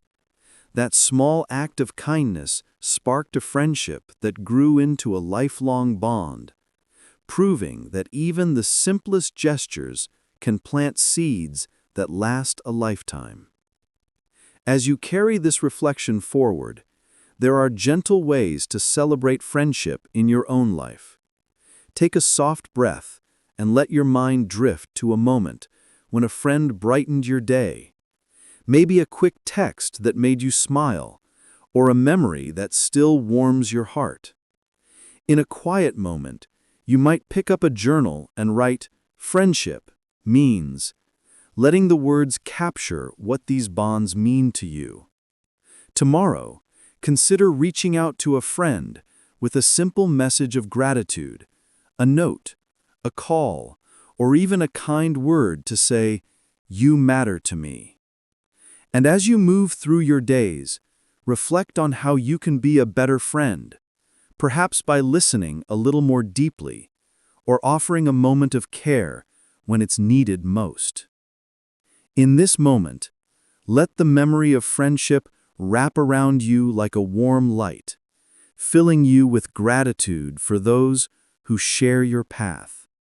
Their presence, whether near or far, is a quiet gift, one that makes every step a little easier, a little brighter. Question 19. How have the people I love shaped me? Have you ever paused to consider how the people you love have shaped the person you are today? The philosopher John Locke once reflected on how our experiences carve out the contours of our identity, and so much of that comes from the people around us. Viktor Frankl, who found meaning even in the darkest times, spoke of love as a transformative force, one that molds us in profound ways. And Desmond Tutu, with his warm wisdom, shared the idea of Ubuntu, I am because we are, reminding us that our very existence is woven together with others. We are, in so many ways, mosaics of those we hold dear. Their words, their encouragement, even their challenges become pieces of who we are. Think of a parent's quiet patience that taught you to persevere, a mentor's advice that steered you toward a new path, or a friend's laughter that showed you the lightness of joy. These moments don't just pass. They settle into us, shaping how we see the world, how we move through it, how we grow. The people we love leave traces in us, like footprints on a path, guiding us even when they're not by our side. Why does this matter? Because when we recognize how others have shaped us, a quiet gratitude blooms. It softens the edges of loneliness, reminding us that we're never truly self-made, but beautifully interconnected. We carry the gifts of others within us, and in turn, we offer pieces of ourselves to those around us, creating a web of influence that stretches across time and distance. There's a story of a shy student who once struggled to find her voice. A patient teacher saw her potential and gently encouraged her to speak up, to share her thoughts. Years later, that student became a lawyer, her confidence rooted in those early moments of being seen. Or consider a grandson who learned his grandmother's recipes, stirring sauces and kneading dough just as she did. Those meals became more than food. They were a love for family, a connection to her warmth that lived on in his kitchen. As you carry this reflection into your days, there are gentle ways to honor the ways others have shaped you. Take a soft breath and let your mind settle on one quality you carry because of someone you love. Maybe a spark of courage, a habit of kindness, or a love for stories. In a quiet moment, you might pick up a journal and write, I learned this from them, letting the words capture the gifts they've given you. Tomorrow, consider telling someone, a friend, a family member, a teacher, you shaped me in this way, sharing the impact of their presence. And as you move forward, reflect on how you too are shaping others, how your words and actions ripple outward in ways you might not even see. Tonight, let gratitude for those who've shaped you rest gently on your heart.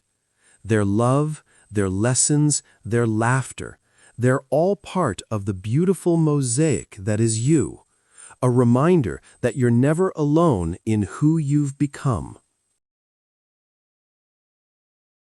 Question 20. Why do we seek connection with others? Have you ever wondered why we seek connection with others? Why our hearts seem to lean toward one another? Long ago, Aristotle called us social animals, suggesting that our very nature is woven with a need to be close to others. Abraham Maslow, who studied what drives us, placed love and belonging among our most fundamental needs, as essential as food or shelter. And Brené Brown, with her warm wisdom, reminds us that vulnerability, the courage to open our hearts, is the key that unlocks true connection. From the moment we're born, we're drawn to closeness, thriving in the warmth of others' presence. Connection brings us safety, wrapping us in a sense of belonging that steadies us. It sparks joy, like the shared laughter of friends or the quiet comfort of a loved one's gaze. And it gives our lives meaning, reminding us that we're part of something larger. In contrast, isolation can weigh heavy, dimming our days with a quiet ache. When we connect, whether through a kind word or a shared moment, we affirm something simple yet profound. I am not alone. Why does this matter?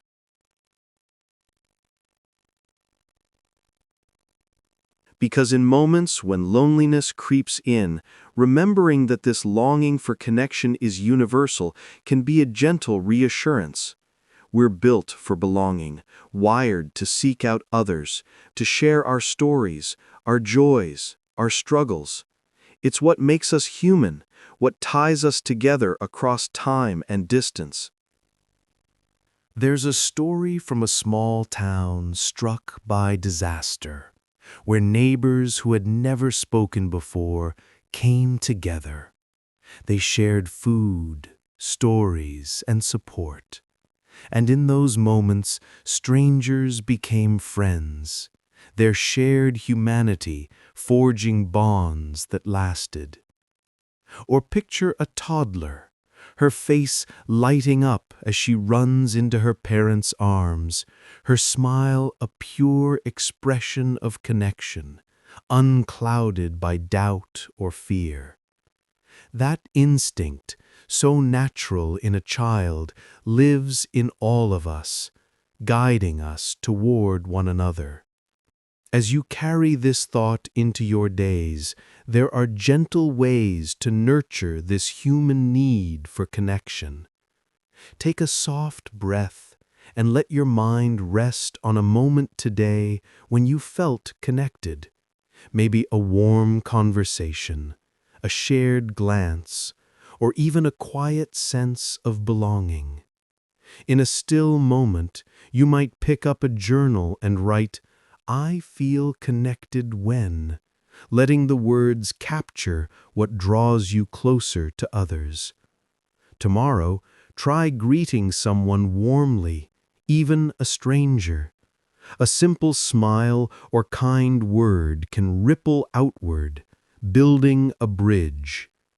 And as you listen to someone, a friend, a colleague, or even a passerby, practice being fully present, letting your attention deepen the bond between you.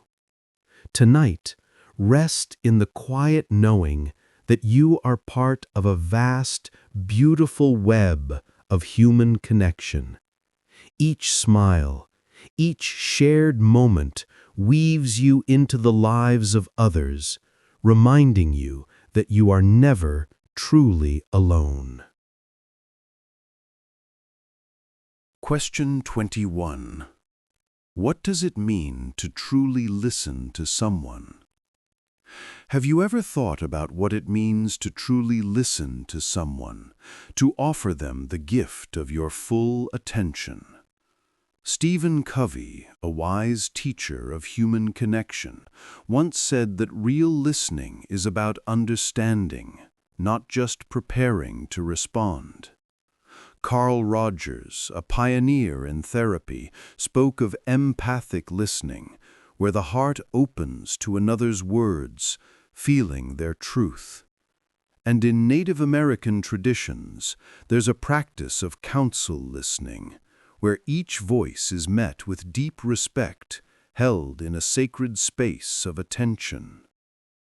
To truly listen is to give someone your complete presence, to set aside your own thoughts and simply be with them in their words. It's not about waiting for your turn to speak or crafting a clever reply. It's about hearing with your heart, letting their story unfold without interruption. When we listen this way, we're saying something profound. You matter.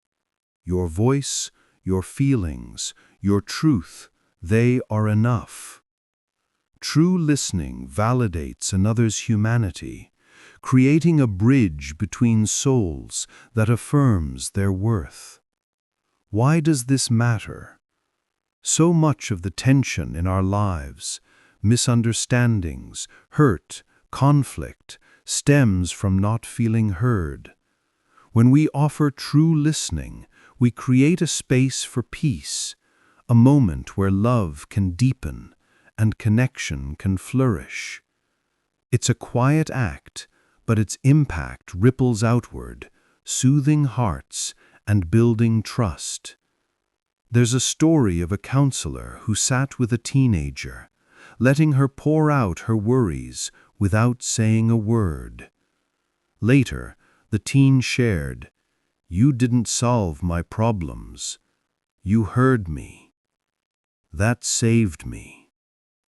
That simple act of listening became a lifeline, a reminder that being heard can heal. Or think of a friend who, instead of offering advice or filling the silence, just listened as another spoke from the heart. That quiet presence, that unbroken attention, was a gift more powerful than any words could have been. As you move through your days, there are gentle ways to bring this kind of listening into your life. Take a soft breath and let your mind drift to a time when someone truly listened to you, how it felt to be seen, to have your words held with care. In a quiet moment, you might pick up a journal and write, "I feel heard when," letting the words capture what that experience means to you. Tomorrow, try pausing when someone speaks, giving them the space to share fully without rushing in with your own thoughts. And perhaps in a still moment, practice listening to yourself, tuning in to your own heart with the same kindness you'd offer a friend. Tonight, let the art of listening remind you that presence itself is a form of love. By opening your ears and your heart, you create a space where others, and you, can truly be seen, truly be heard, truly belong. Question 22. What does it mean to be human? Have you ever paused to wonder what it truly means to be human? To carry this intricate blend of heart and mind through the world? Centuries ago, Confucius spoke of humanity as rooted in benevolence, a deep kindness that flows from one person to another.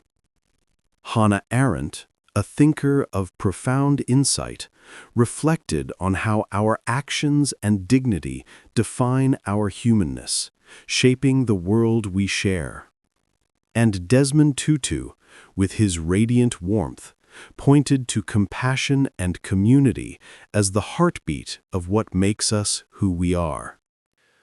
To be human is to live in a dance of contradictions, feeling deeply, thinking widely, hoping fiercely, and stumbling often. It's the strength to rise each morning and the fragility that catches us in moments of doubt. It's the joy that lights up a shared laugh and the sorrow that softens us in loss. To be human is to be both fiercely individual, with your own dreams and quirks, and yet part of a vast, shared belonging, connected to others through invisible threads of care. Across cultures, two gifts shine as distinctly human: compassion, which lets us see and ease another's pain, and creativity, which allows us to imagine and build worlds anew. Why does this matter? When we reflect on what it means to be human, we uncover the common ground beneath our feet. It softens the divisions that so often pull us apart, reminding us that every person carries the same spark of dignity, the same capacity for hope and hurt. To see our shared humanity is to feel less alone, to recognize that our struggles and joys are part of a larger story we all share. There's a story of a refugee who, after a long and harrowing journey, was welcomed with open arms in a new land. As they were offered a warm meal and a place to rest, they whispered, "This is humanity." That simple act of kindness became a beacon, a reminder of what binds us. Or consider a scientist who, after years of study, stood before a breakthrough discovery and wept, not just for the knowledge gained, but for the way it stirred her heart. In that moment, her intellect and emotion wove together, proving that to be human is to feel and think as one. As you carry this reflection into your days, there are gentle ways to embrace your own humanity. In a quiet moment, you might pick up a journal and write, "To me, being human means," letting the words flow from your heart without judgment. Take a soft breath and recall a moment today when you felt deeply human, maybe a surge of joy, a pang of sadness, or a quiet act of kindness. Tomorrow, try offering a small gesture of compassion to a stranger, a smile, a helping hand, a moment of patience, connecting with them in the shared language of humanity. And as you move forward, let yourself rest in the truth that imperfection is woven into being human, a thread that makes the tapestry all the more beautiful. Tonight, let the warmth of your humanity rest gently on your heart. You are part of a vast, connected story, one where your joys, your struggles, and your dreams weave you into the shared fabric of all who live. Question 23. How am I connected to the world around me? Across cultures and generations, people have asked what it truly means to be connected to the world around us. Chief Seattle once spoke of humans and the earth as one family, inseparable and bound together by the same breath. The philosopher Martin Buber described the essence of life as I-thou encounters, moments when we meet another being not as an object, but as a presence, alive and worthy of reverence. And Joanna Macy, a voice of our own time, teaches that deep ecology reminds us of our interbeing, that we are woven into the web of life far more intimately than we often realize. When we pause to reflect, we see how undeniable these bonds are. Each breath you take may have passed through the leaves of trees on distant continents. The water in your glass could have once fallen as snow on a mountain, or flowed through rivers you'll never see. The food on your table carries the labor of farmers and workers whose names you may never know. Even your laughter, your worries, and your kindness ripple outward, touching those around you in ways that may continue far beyond your awareness. Connection is not something we choose to have or not have.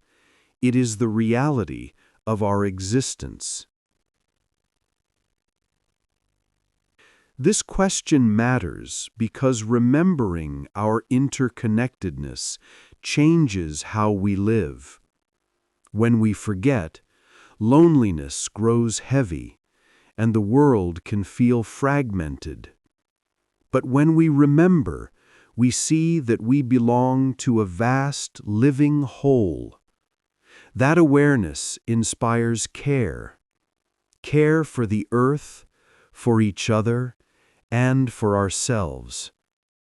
It reminds us that every action, however small, becomes part of the fabric we all share.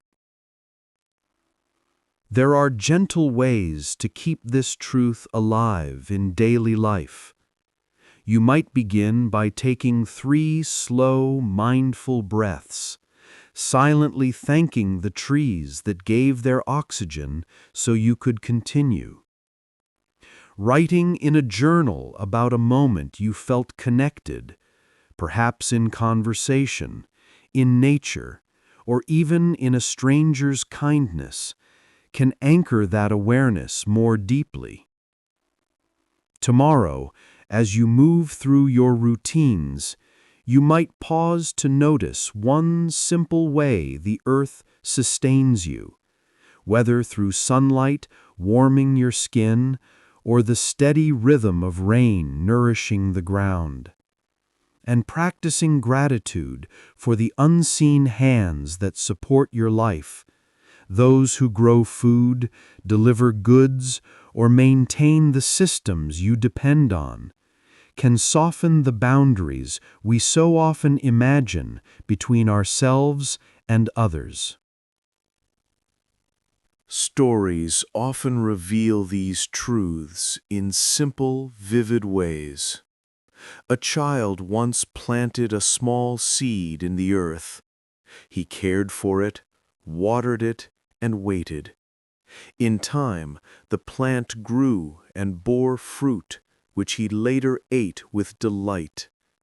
In that moment, he saw clearly his link to the soil, the rain, the sun, and the cycle of life. In another story, a stranger held open a door for someone rushing by. It was such a small act, but the person who received it felt something stir inside, a reminder that we are connected, even in fleeting encounters. These moments, both ordinary and profound, show us that connection is not an abstract idea. It is lived in the air we breathe, in the food we share, in the gestures of kindness that pass between us.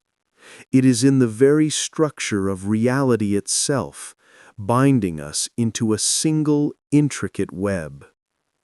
To feel this truth is to know we are never truly alone. We move through life supported by countless relationships, both visible and unseen. And when we let ourselves rest in that awareness, we can find comfort, belonging, and a deeper sense of meaning. Connection is not something fragile we must create.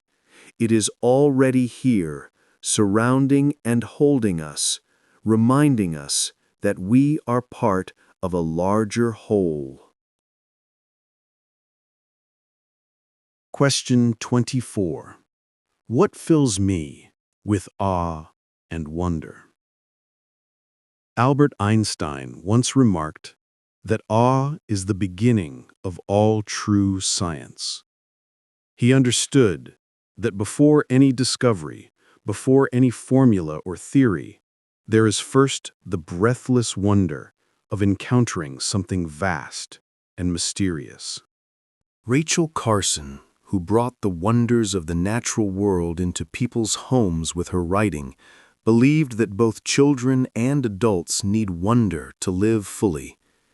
And Joseph Campbell, in his exploration of myth and story, saw awe as the thread that ties us to meaning and to the mysteries of existence. Awe often comes when we are met with something far larger than ourselves. It might be the immensity of a starry sky stretched endlessly overhead, or the delicate gaze of a newborn whose very presence seems to hold eternity. It may even appear in acts of kindness so unexpected that they leave us humbled.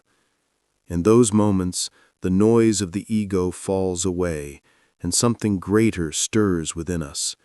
We feel small, yet deeply alive. Research shows that these experiences of awe can shift our sense of time, making moments feel more expansive while also increasing our capacity for generosity. Spiritually, awe has long been described as a brush with the divine, a moment when the sacred steps into view. This matters because without awe, life can easily collapse into routine. Days blur together, tasks consume us, and the world begins to feel flat. But with awe, even the simplest moments shimmer with meaning. The ordinary transforms into the extraordinary, and we are reminded that life is richer and more mysterious than we often allow ourselves to notice. There are ways to nurture this sense of wonder in everyday life. You might take a moment to recall one time when awe filled you completely, perhaps standing before the ocean or hearing a piece of music that made your heart ache with beauty. Holding that memory close can open the door to awe again. Writing in a journal with the prompt, "Wonder arises for me when," can draw out what moves you most deeply. Tomorrow, try pausing before something you normally overlook, a flower by the roadside, the pattern of light on a wall, until it reveals its hidden beauty. And even now, letting your gaze rest on the sky for a moment, whether filled with stars, clouds, or shifting colors, can remind you of the vastness you are part of. Stories make these truths tangible. A man once stood beneath the northern lights, their colors weaving across the heavens. Breathless, he whispered, "I felt small but alive." The beauty was so immense that it dissolved the boundaries of self, leaving only wonder. In another story, a young girl crouched in the grass to watch ants building their hill. The tiny determination of those creatures sparked her curiosity, and in time, it grew into her dream of becoming a scientist. What began as a moment of childlike wonder became the seed of a life devoted to discovery. These glimpses remind us that awe is not reserved only for the grand and rare. It lives in the sweep of the cosmos, but also in the smallness of an anthill. It appears in cathedrals of stone and in the quiet grace of human kindness. What matters is the openness of our eyes and hearts to notice. When we allow awe to expand within us, the world grows larger. Time slows, generosity rises, and the soul is lifted beyond its daily concerns. Wonder cradles us gently yet firmly, showing us that the ordinary is never truly ordinary. It is always waiting, shimmering, to be seen. And in those moments, life itself feels like a gift, vast and endlessly alive. Question 25. Why does laughter heal us? From the time of Aristotle, laughter has been seen as something uniquely human, a trait that sets us apart from other creatures. Centuries later, Sigmund Freud studied humor as a way the mind releases hidden tension, a valve through which unspoken worries find safe release. And in the 20th century, Norman Cousins famously turned to laughter as part of his own healing journey, finding that joy and humor could support the body in ways medicine alone could not. Laughter has a way of shaking loose the heaviness of life. It ripples through us, relaxing tight muscles and softening the grip of stress.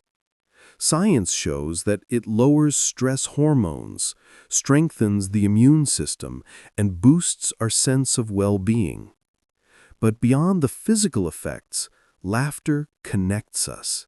It bonds people together in a way words sometimes cannot, bridging divides with a simple shared sound of joy. Even in dark times, humor gives us lightness, reminding us that sorrow and hardship are never the full story. Philosophers, psychologists, and healers alike agree. Laughter is not a distraction from life's difficulties, but a medicine for the spirit. It teaches us resilience. Each time we laugh, we rediscover that joy still exists, even when burdens press heavily. It shows us that life is not only weight and responsibility, it is also play, surprise, and delight. There are gentle ways to invite this healing power into our own lives. You might pause and recall one thing that made you laugh today, whether it was a friend's remark, a child's playful silliness, or a memory that bubbled up unexpectedly. Writing down the last time you laughed so deeply that your sides hurt can rekindle that spark, reminding you of its power. Tomorrow, you might give yourself permission to laugh freely, without holding back or worrying about how it sounds. Even remembering a funny moment or watching something lighthearted can soften the edges of stress and make space for joy. Stories reveal this truth in ways statistics cannot. In one hospital ward, a group of patients gathered to watch a silly movie. For a little while, their illness faded from view, replaced by the sound of shared laughter echoing through the room. What medicine could not offer in that moment, joy provided. In another home, a grandmother tickled her grandchild, and the sound of their laughter filled the house like healing music. The air itself seemed lighter, as though the joy of those moments reached beyond the two of them, touching everyone who heard. Laughter heals because it reminds us of who we are at our core, beings made not only for work and struggle, but also for delight. It loosens the tight knots of the heart and makes space for connection, resilience, and love. To laugh is to feel alive in the simplest, purest way, carried by a sound that belongs to everyone.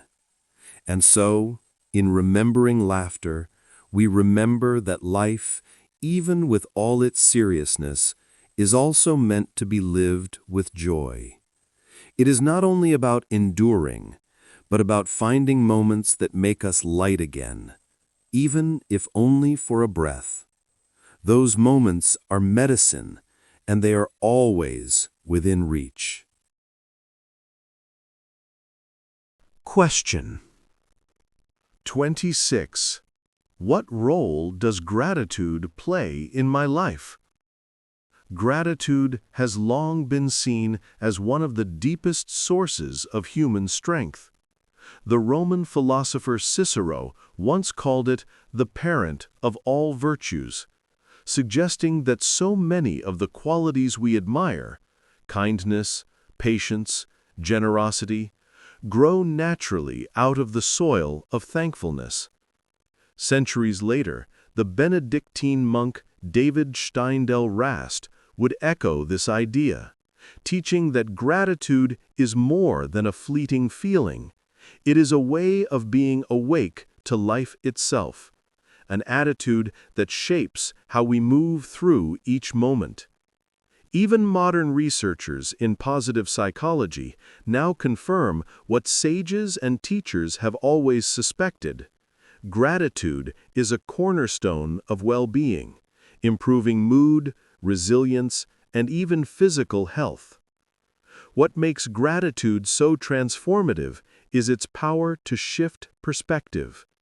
When we are caught in the grip of longing, of noticing only what is missing, gratitude gently turns our gaze to what is already present. It reminds us that a warm meal, a kind word from a stranger, or the shelter of a safe place are not small things at all, but treasures. In this way, gratitude softens discontent. It allows us to stand, even for a moment, on ground that feels abundant instead of barren. Life's difficulties, of course, can cloud our vision. Hardship has a way of demanding all our attention, pulling us into the gravity of what hurts or what we lack. Gratitude does not erase these challenges, but it balances them. It acts like a steady hand on the shoulder, reminding us that even in the darkest seasons, blessings are woven quietly into the day. This rebalancing is not denial, it is clarity. There are simple ways to invite gratitude into daily life. One gentle practice is to pause before bed and name 3 things you are grateful for from the day. They need not be grand. Sometimes the smallest details, like the scent of rain or the sound of laughter in another room, can be the most nourishing. Another invitation is to write in a journal, beginning with the words, "Today I appreciated," and allowing the rest to flow. Tomorrow, perhaps, you might look someone in the eye and thank them sincerely, noticing how such words land gently in both your heart and theirs. Some people keep a gratitude jar or notebook, collecting these moments like seeds, ready to be revisited on days when joy feels thin. Stories often capture the essence of gratitude more vividly than explanations. There was once a child who, before breaking bread, whispered a quiet, "Thank you." That simple habit, repeated daily, blossomed into an adulthood filled with quiet joy, a life tuned to the abundance in ordinary things. Another tale is of a soldier who returned home after years of conflict. The first morning back, he found himself still, listening to the sound of birdsong outside his window. What had once been background noise became a hymn of peace, and gratitude deepened his sense of being truly alive. These stories remind us that gratitude does not require wealth or perfect circumstances. It requires attention. It asks us to notice what is already here and to honor it. Over time, this noticing becomes second nature, and the practice of gratitude transforms from a conscious effort into a way of seeing the world. So as we reflect on the role gratitude plays in our lives, let it be not just an occasional thought, but a steady companion. Let it meet us in the ordinary moments, in the breath between tasks, in the quiet before meals, in the laughter shared, and the silence endured. Gratitude does not demand that life be perfect. It simply reveals the gifts hidden within the imperfect. And when we carry that awareness, life feels less like a series of obstacles to endure, and more like a path strewn with blessings to be noticed, savored, and cherished. Question 27. Why do we long for stories? Since the beginning of human history, we have turned to stories to make sense of our lives. Homer, with his epic poetry, preserved not just the exploits of heroes, but also the wisdom of generations, shaping how cultures remembered themselves. In the modern age, Joseph Campbell traced myths across continents and centuries, showing how their recurring patterns reveal something timeless about the human search for meaning. And the novelist Chimamanda Ngozi Adichie has reminded us of the danger of a single story, warning that when we hear only one version, we lose the richness of truth and the dignity of many voices. Stories bind us together. They tell us who we are, where we have come from, and where we might be headed. They carry lessons and warnings, hopes and dreams. While facts may fade quickly from memory, psychology shows that stories linger, staying with us long after we first hear them. Spiritually, too, stories have been treasured as carriers of moral and emotional truths, offering not only entertainment, but guidance, comfort, and inspiration. This matters because without stories, we risk losing connection across generations. We would forget the struggles and triumphs of those who came before us, and the wisdom they earned would slip away. With stories, however, meaning is shared. They remind us that our lives are not isolated chapters, but part of something larger, woven into the fabric of time. There are gentle ways to keep this bond alive. You might recall a story that shaped you, perhaps one told in childhood, or a tale that inspired you in adulthood. Writing down the words, "My favorite story is," and following the thread can reveal why certain narratives hold such power in your heart. Tomorrow, you could invite someone close to you to tell a story from their past, listening not just for the events, but for the emotions beneath them. And even in your own quiet moments, telling yourself a calming story, whether remembered or imagined, can become a way of easing the heart, much as people have done for centuries. Consider the small but powerful stories that live in memory.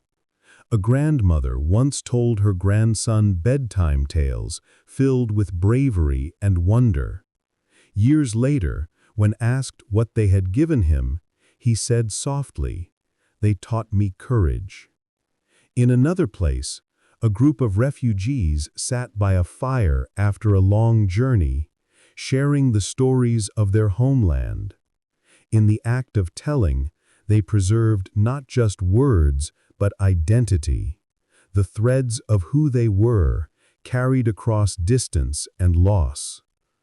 These moments remind us that stories are not only about entertainment, they are about survival, about belonging, about hope.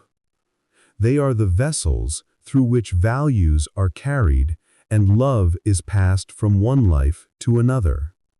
When we listen to a story, we are not only hearing about someone else, we are also finding echoes of ourselves. We recognize our own fears, joys, and questions in the lives of others, whether those lives are real or imagined. And when we tell our own stories, we offer a gift back to the world, a glimpse of who we are, of what we have seen, and of what matters to us. To long for stories is to long for connection, for the reassurance that we are part of something greater than ourselves. In stories, humanity has always found a way to heal, to teach, and to dream. And so the longing remains, as steady and enduring as the human heart itself. Question 28. Why do we search for truth? Since the earliest days of philosophy, the search for truth has been seen as one of the deepest human callings. Socrates made it the heart of his life's work, questioning not to win arguments, but to uncover what was genuine and lasting beneath the surface of opinion. Centuries later, Immanuel Kant wrestled with the boundaries of reason, asking what we can truly know and what moral duties arise from that knowledge. And in a very different context, Mahatma Gandhi spoke of satyagraha, holding fast to truth, not only as a principle of personal integrity, but as a force strong enough to challenge empires and reshape societies.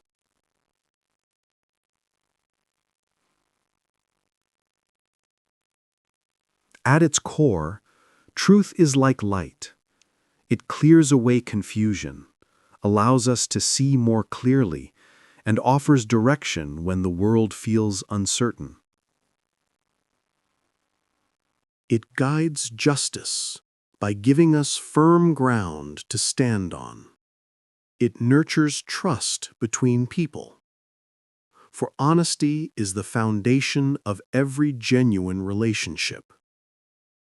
And while we often think of truth as facts or data, many traditions remind us that truth is also sincerity, integrity, and clarity of heart. This question matters because without truth, everything fragile in life begins to crumble. Trust dissolves, meaning collapses, and societies drift into shadows of doubt and suspicion. But with truth, even if it is sometimes hard or uncomfortable, relationships deepen, communities grow stronger, and we find steadiness in the midst of complexity.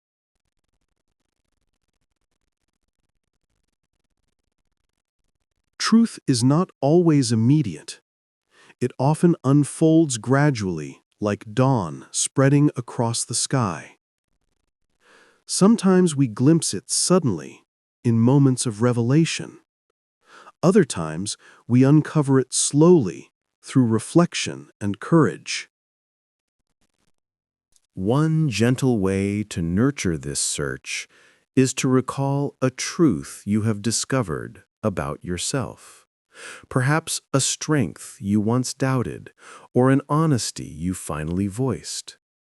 Writing the words "truth feels like" in a journal can also open surprising insights. Tomorrow, you might choose to speak a truth with gentleness, even in a small moment, and notice how it shapes the connection you share with another. And when you are uncertain, it can help to rest in the comfort that truth is not always a demand for instant clarity, Sometimes it is a process that unfolds with time. Stories illustrate this in tender ways. A scientist devoted to careful observation once said that truth was not only in the discoveries she made, but also in the honesty with which she admitted her uncertainties. Her openness about what she did not yet know gave her work greater credibility and her colleagues greater trust. In another moment, a child broke a vase and, after hesitation, admitted it to a parent. Instead of anger, the parent smiled and said, "Your truth matters more than the vase." In that simple exchange, the child learned that truth is not only about correctness, but about trust and love. These small stories reveal something profound. Truth is not only about uncovering facts in the world, but also about living with integrity in our daily lives. It is both the scientist's pursuit of clarity and the child's courage to be honest. It is as much about the heart as it is about the mind.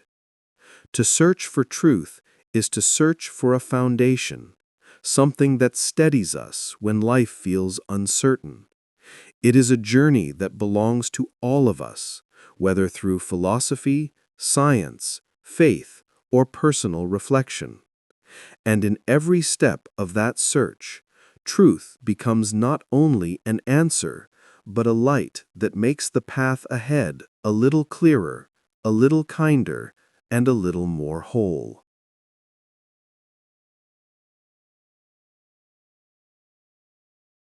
Question 29. Why is forgiveness powerful? Across cultures and centuries, forgiveness has been spoken of as one of the most transformative forces in human life. Jesus of Nazareth placed forgiveness at the very center of his teachings, offering it as something divine, an act that brings us closer to love itself. Archbishop Desmond Tutu, guiding South Africa through the pain of apartheid, described forgiveness as the bridge that allowed people to move from the cycle of vengeance to the possibility of reconciliation. And the Dalai Lama has often reminded us that forgiveness is not only for others, but also for ourselves, a practice that heals the heart and lightens the spirit. Forgiveness does not deny pain or erase wrongs. Rather, it loosens the grip that anger and resentment hold over us. To forgive is to release the chains that bind the heart, allowing peace to return. Sometimes reconciliation follows, but even when it does not, forgiveness itself can restore balance within us. Psychology confirms what wisdom traditions have long known. Forgiveness lowers stress, reduces the toll of bitterness on the body, and supports overall well-being. Spiritually, it has been described as a kind of liberation, a doorway through which we step into greater freedom. This matters deeply because holding on to resentment is exhausting. Bitterness may feel like armor, but it is heavy, and carrying it drains our strength. Forgiveness, even in its smallest forms, can bring release. It may begin with a single thought, a softening toward someone who has wronged us, or even toward ourselves for mistakes we carry too harshly. In these small openings, peace begins to flow again. You might gently recall one person you could forgive, even a little. Notice what shifts within you when you hold that possibility. Writing the words "forgiveness would feel like" in a journal may invite new insights into what letting go might mean in your life. Practicing self-forgiveness is equally important.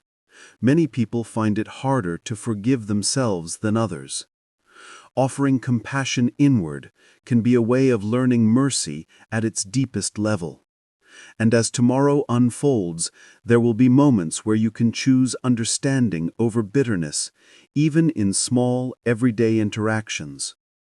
These choices slowly build a lighter, freer heart. Stories bring these truths to life. A mother once forgave her son for mistakes that had weighed on him. He looked at her and said, "You taught me mercy."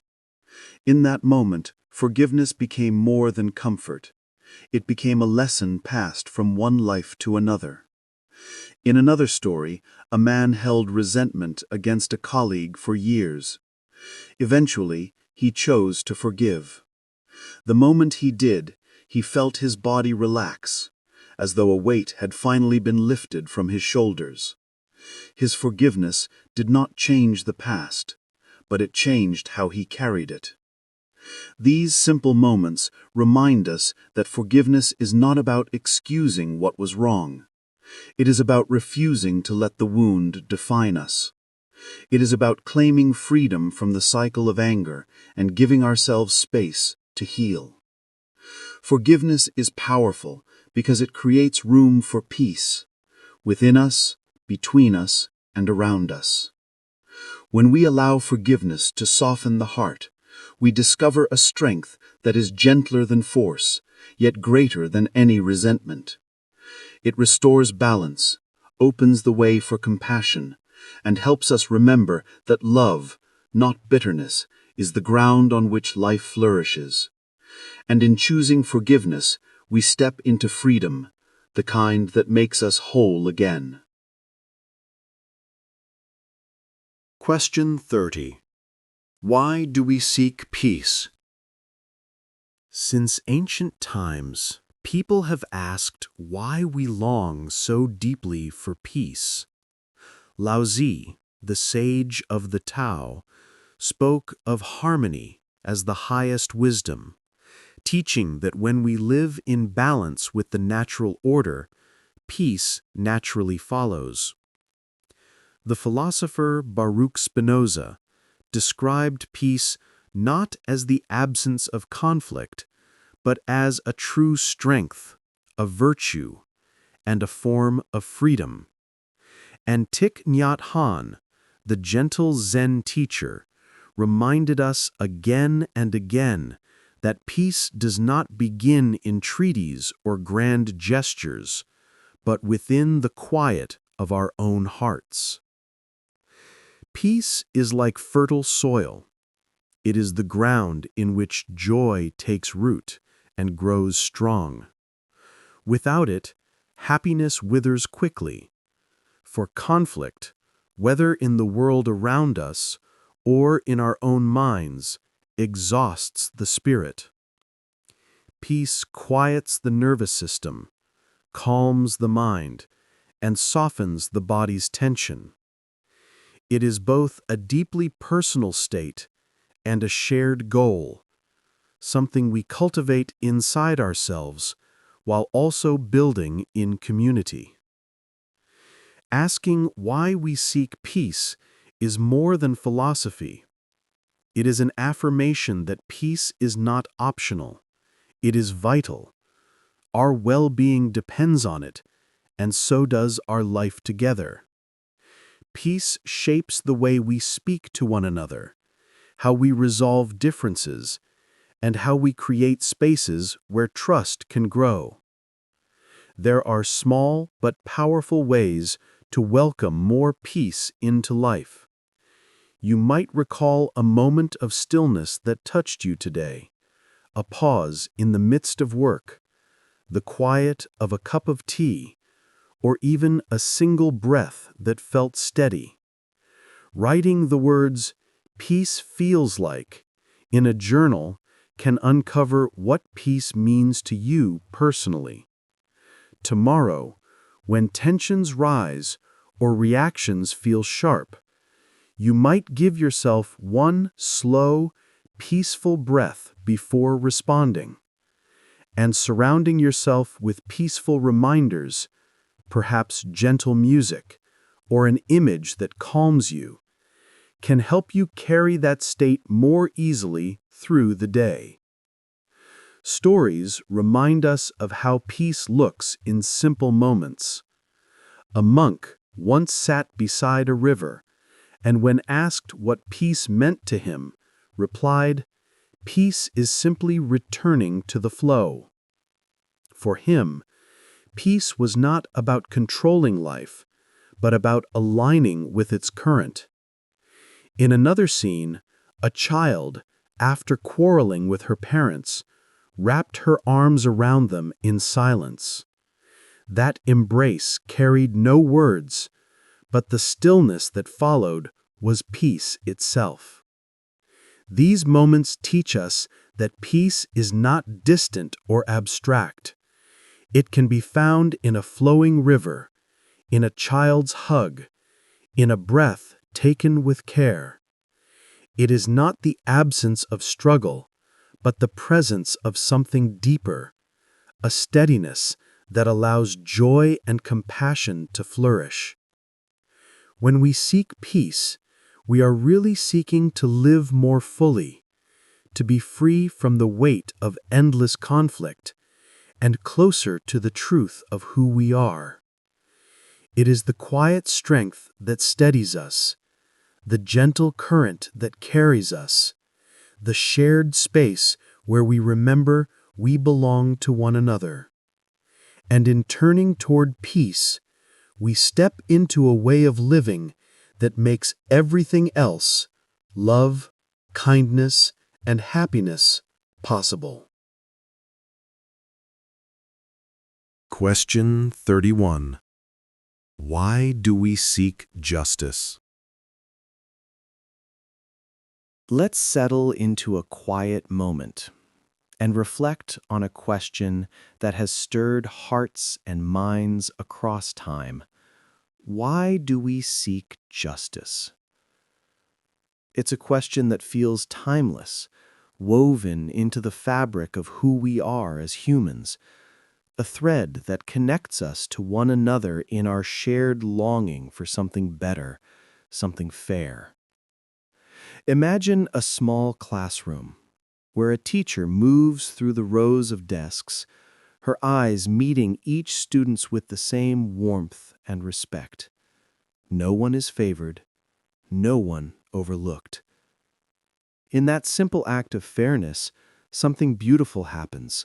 The students begin to flourish, their confidence blooming like flowers in a well-tended garden.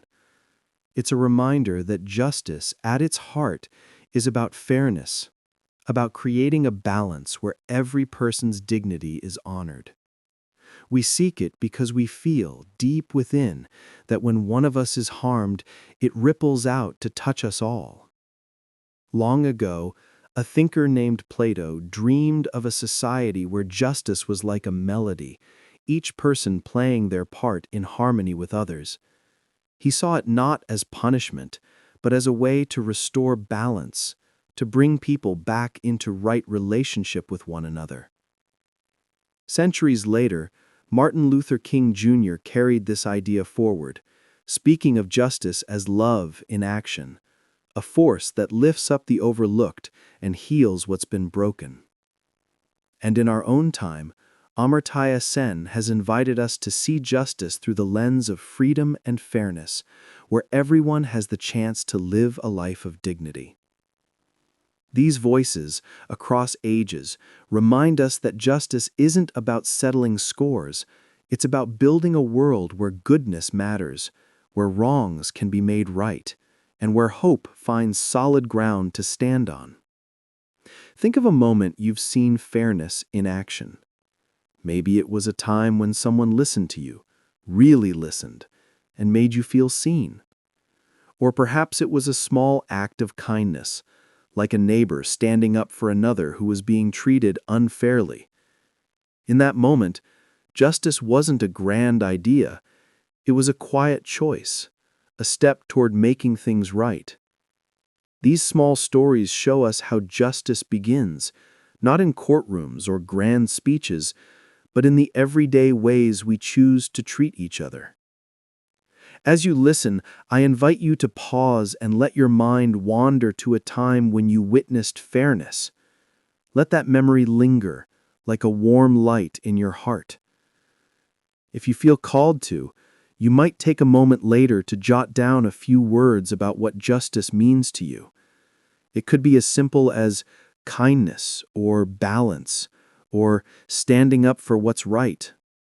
Tomorrow, you might find a small way to practice fairness, maybe in a choice to share, to listen, or to lift up someone whose voice is often unheard. These gentle acts ripple outward like a stone dropped in still water, touching lives in ways we may never fully see. There's a story of a neighbor who noticed another being treated unfairly. Maybe their words were dismissed or their needs ignored. Instead of staying silent, that neighbor spoke up, offering support, standing side by side. In that moment, justice wasn't a distant ideal. It was a bridge built between two people, a quiet act of courage that changed the air around them. These are the moments that remind us why we seek justice, not just for ourselves, but for the shared humanity we all carry. As you rest tonight, let this thought wrap around you like a soft blanket.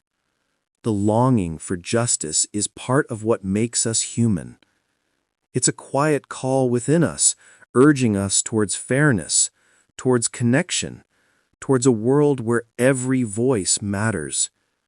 And in that longing, we're never alone. Question 32. Why do we create art? Let's take a moment to wander into a question that feels as old as humanity itself. Why do we create art? It's a question that invites us to pause, to look within, and to marvel at the ways we pour our hearts into the world. Art is like a quiet conversation between our deepest selves and the universe, a way to give shape to feelings that words alone can't hold. Picture a child sitting at a kitchen table, crayons scattered around him. He draws his family, stick figures with wide smiles, a house under a bright sun. When his mother sees it, tears well in her eyes, not because it's perfect, but because it's honest. That simple drawing captures something true, something that speaks when words fall short. This is what art does. It gives form to what stirs inside us. Long ago, Aristotle described art as a kind of imitation, a way to reflect truth back to the world. But it's more than a mirror. It's also a voice, a way to express what's real and raw within us. Art is also a bridge, connecting us across time and distance. Leo Tolstoy once said that art is how we share emotion, how we make someone else feel what we've felt. Think of Frida Kahlo, who painted her inner world, her pain, her passion, her resilience, onto canvases that still speak to us today. Her work wasn't just for herself. It was a gift, a way to say, this is what it feels like to be me. Through her art, she reached out, and we feel that connection even now. Art, in this way, is both play and prayer, a mirror of our lives and a message to others. It takes the private and makes it shared, turning fleeting emotions into lasting beauty. Why does this matter? Because art shows us who we are. It uncovers the hidden corners of our hearts and builds bridges between people who might seem worlds apart. It's a reminder that we're all human, all carrying joys and sorrows that art can help us express. I invite you to think of a piece of art that once touched you, a painting, a song, a story. Let that memory linger for a moment, like a soft glow in your mind. What was it about that artwork that moved you? Maybe later, you might jot down a few words about what sparks your own creativity. It could be as simple as, I create when I feel alive, or I create to understand. There's a story of an old man who spent his evenings carving wood by the light of a small lamp. Each stroke of his knife shaped the wood into something new. A bird, a tree, a face. When asked why he carved, he smiled and said, "It keeps my soul alive." His hands told stories his voice couldn't, and in those quiet moments he found peace. That's the gift of art. It's not reserved for experts or galleries. It's for all of us. Tomorrow, you might try doodling something small, singing a tune that's been in your head, or shaping something with your hands. Let it be free, playful, yours. Treat creativity as something natural, as much a part of you as breathing. As you rest tonight, let the quiet gift of art inspire you. Think of how it connects us, how it helps us heal, how it turns the ordinary into something extraordinary. Whether it's a child's drawing, a carved piece of wood, or a painting that speaks across centuries, art reminds us that our feelings matter, that our stories are worth telling, and that we're never alone in this beautiful, messy, human experience. Question 33. Why do we search for wisdom? It is a question as old as human thought itself. Centuries ago, Socrates reminded us that true wisdom begins when we admit how little we know. He believed that recognizing our ignorance is the doorway to deeper understanding. Across the world, Confucius saw wisdom as something that emerges when knowledge is tempered with virtue, when facts and values walk hand in hand. Later, Thomas Aquinas spoke of wisdom as aligning our thoughts with something greater than ourselves, a divine order that gives life its coherence. And in more recent times, Maya Angelou, through her graceful words and her life, taught us that wisdom is not something found in books alone. It blossoms through experience, through the joys and the scars of living. Wisdom is not the same as knowledge. Knowledge fills the mind with information, but wisdom softens the heart and steadies our hands. It is the difference between knowing the definition of kindness and living kindly, between winning an argument and knowing when silence speaks louder than words. Wisdom shows itself in those small choices we make every day: when to speak, when to hold back, when to forgive, and when to love. We seek wisdom because it offers us something that knowledge alone cannot: balance, perspective, and peace. It steadies us when life feels overwhelming, like a lantern held aloft when the path ahead is unclear. In moments of confusion, wisdom does not always give us the answer, but it helps us carry the question with patience. It reminds us that strength is not only in certainty, but also in humility.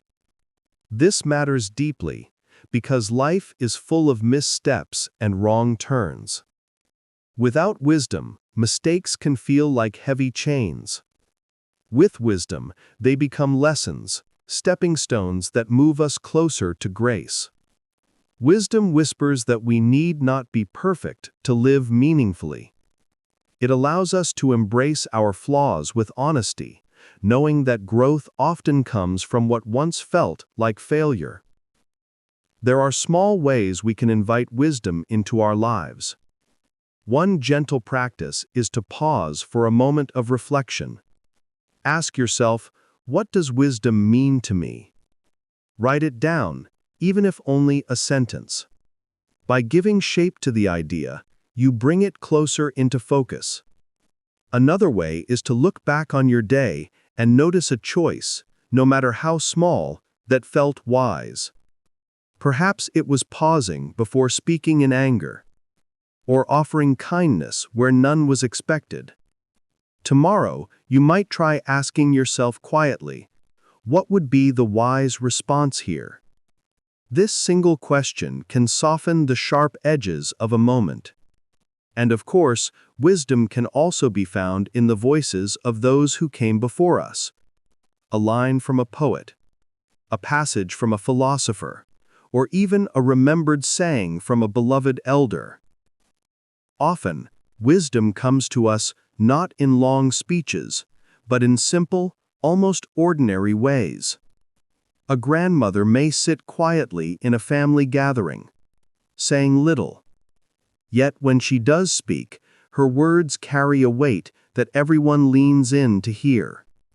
A child might once ask their teacher, "Why is the sky blue?"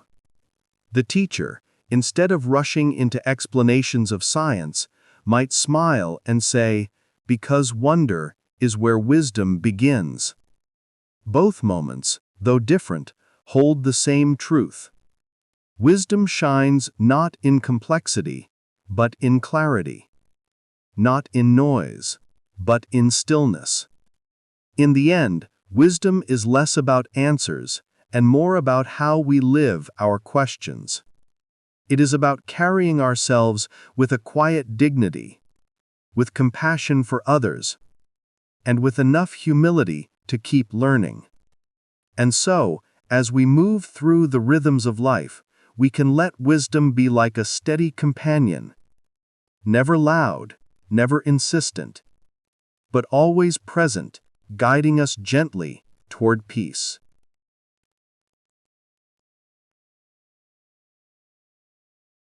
Question 34.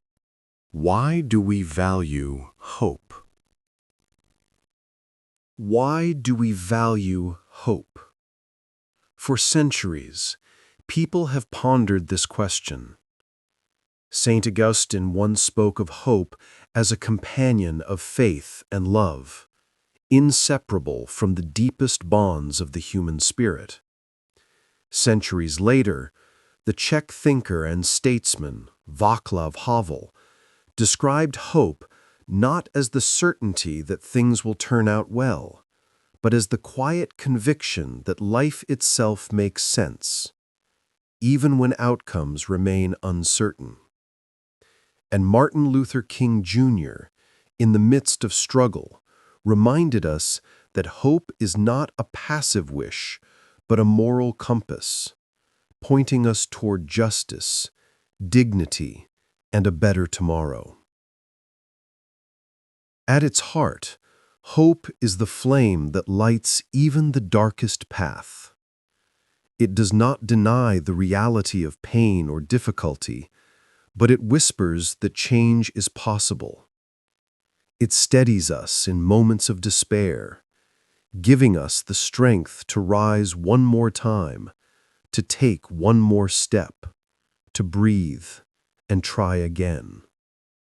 Modern psychology affirms what ancient wisdom has long suggested, that hope fuels motivation, that it quickens healing, and that it helps us endure what once seemed impossible.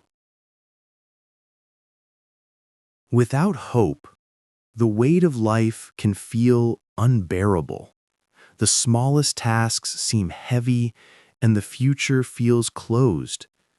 But with hope, even the tiniest effort becomes meaningful. One small action, no matter how modest, can open into possibility. Hope is what transforms a stumbling step into progress and turns a fragile beginning into growth. You might invite yourself, gently, to recall a moment when hope carried you through. Perhaps there was a time when circumstances seemed impossible, yet something inside kept you moving forward. Naming that memory, even quietly to yourself, can help you see the strength you already carry. Another way to draw hope closer is through journaling, writing the simple phrase, hope for me means, and letting the words that follow surprise you. In sharing hope, too, it multiplies. A single encouraging word offered to a friend can brighten not only their path, but your own. And if you wish, you might close your day with a simple image, a soft, steady light glowing within you, never flickering, always present. Stories remind us of hope's enduring power. Once a prisoner etched the word hope into the wall of his cell.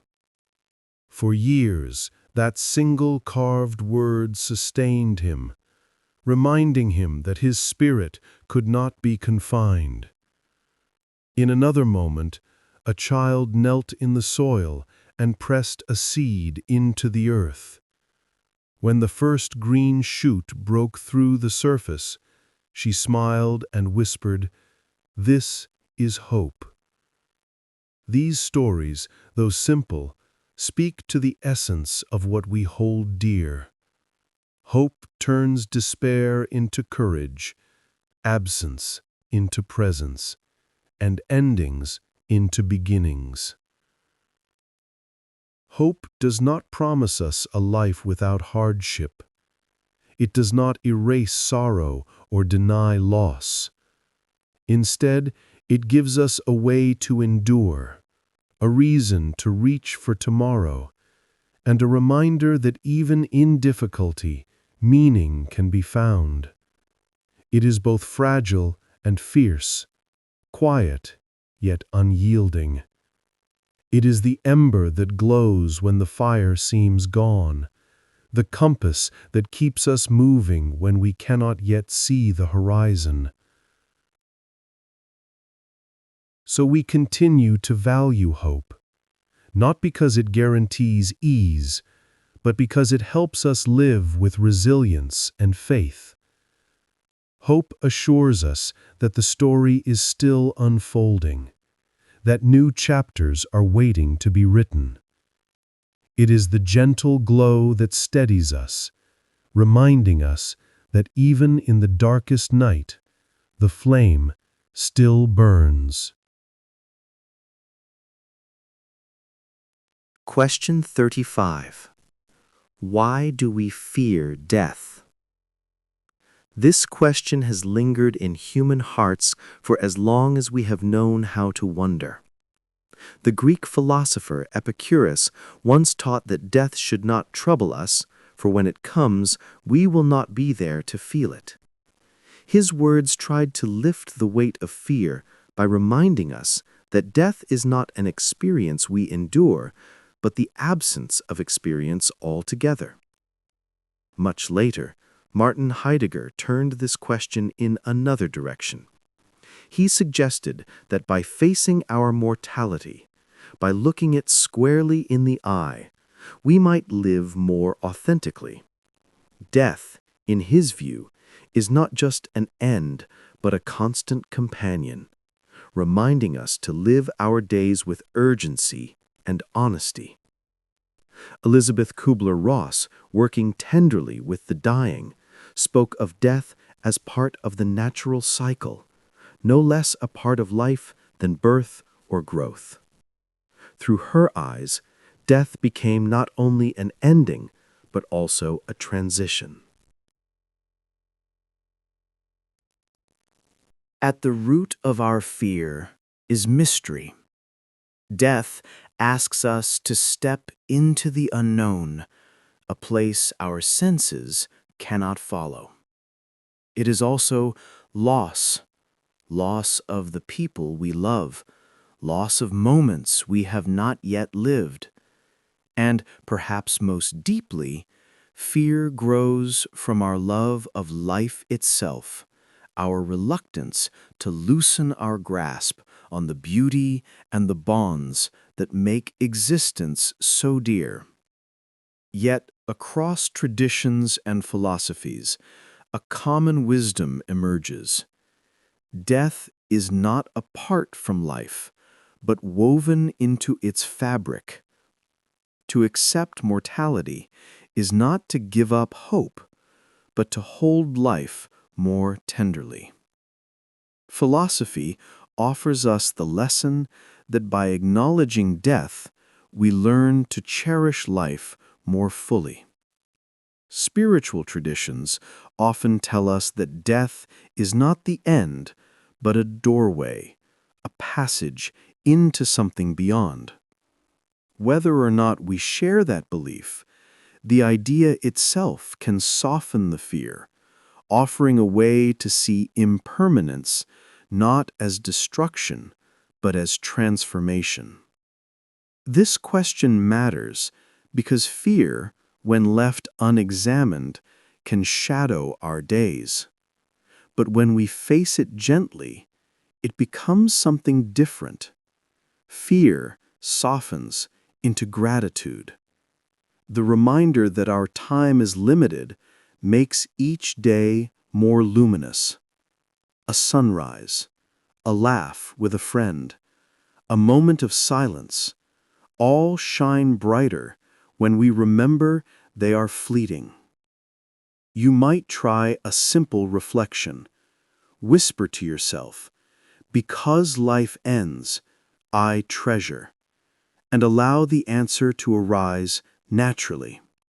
It may be a person, a place, or even a fleeting moment. Writing it down in a journal can deepen the thought, capturing one thing you value precisely because it will not last forever.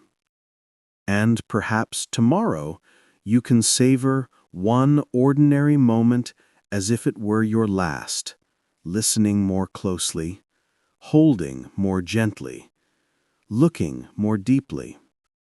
Stories often reveal truths that arguments cannot. One philosopher once said, "I do not fear death. I fear not having lived." His words remind us that the real tragedy is not the end itself, but the possibility of missing the fullness of life along the way. A woman facing illness once shared how sunsets had become more precious to her than ever before. What she once passed by with little notice became a daily miracle. Each streak of gold and violet in the sky, a reminder of what it means to be alive. In this way, impermanence becomes not a threat, but a teacher. It tells us that beauty is precious precisely because it cannot last. It urges us to forgive more quickly, to love more openly, and to notice more fully the fragile gifts that surround us. Death may be the end of our individual story, but awareness of it can enrich every page we are still writing. And so, by sitting with this fear, by allowing it to soften, we find ourselves more alive. We discover that death, far from robbing life of meaning, gives life its urgency, its sweetness, its glow. In remembering that nothing lasts forever, we learn how to treasure what is here now. Question 36.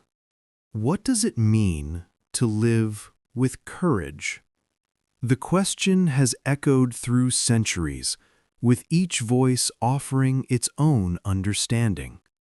Aristotle once described courage as the balance between extremes, a steady path between reckless boldness and paralyzing fear. Centuries later, Maya Angelou reminded us that courage is not just one virtue among many, but the foundation upon which all other virtues rest.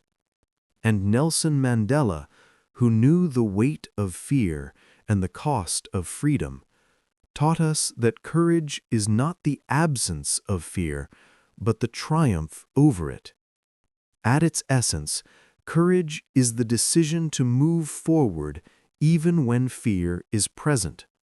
It is not about banishing trembling hands or racing hearts, but about acting in spite of them. Courage is the honesty to speak when silence is easier, the vulnerability to reveal your true self, and the quiet persistence to keep loving in a world that sometimes wounds. It does not always arrive in grand gestures. More often, it lives in small, steady choices. The gentle word spoken at the right time.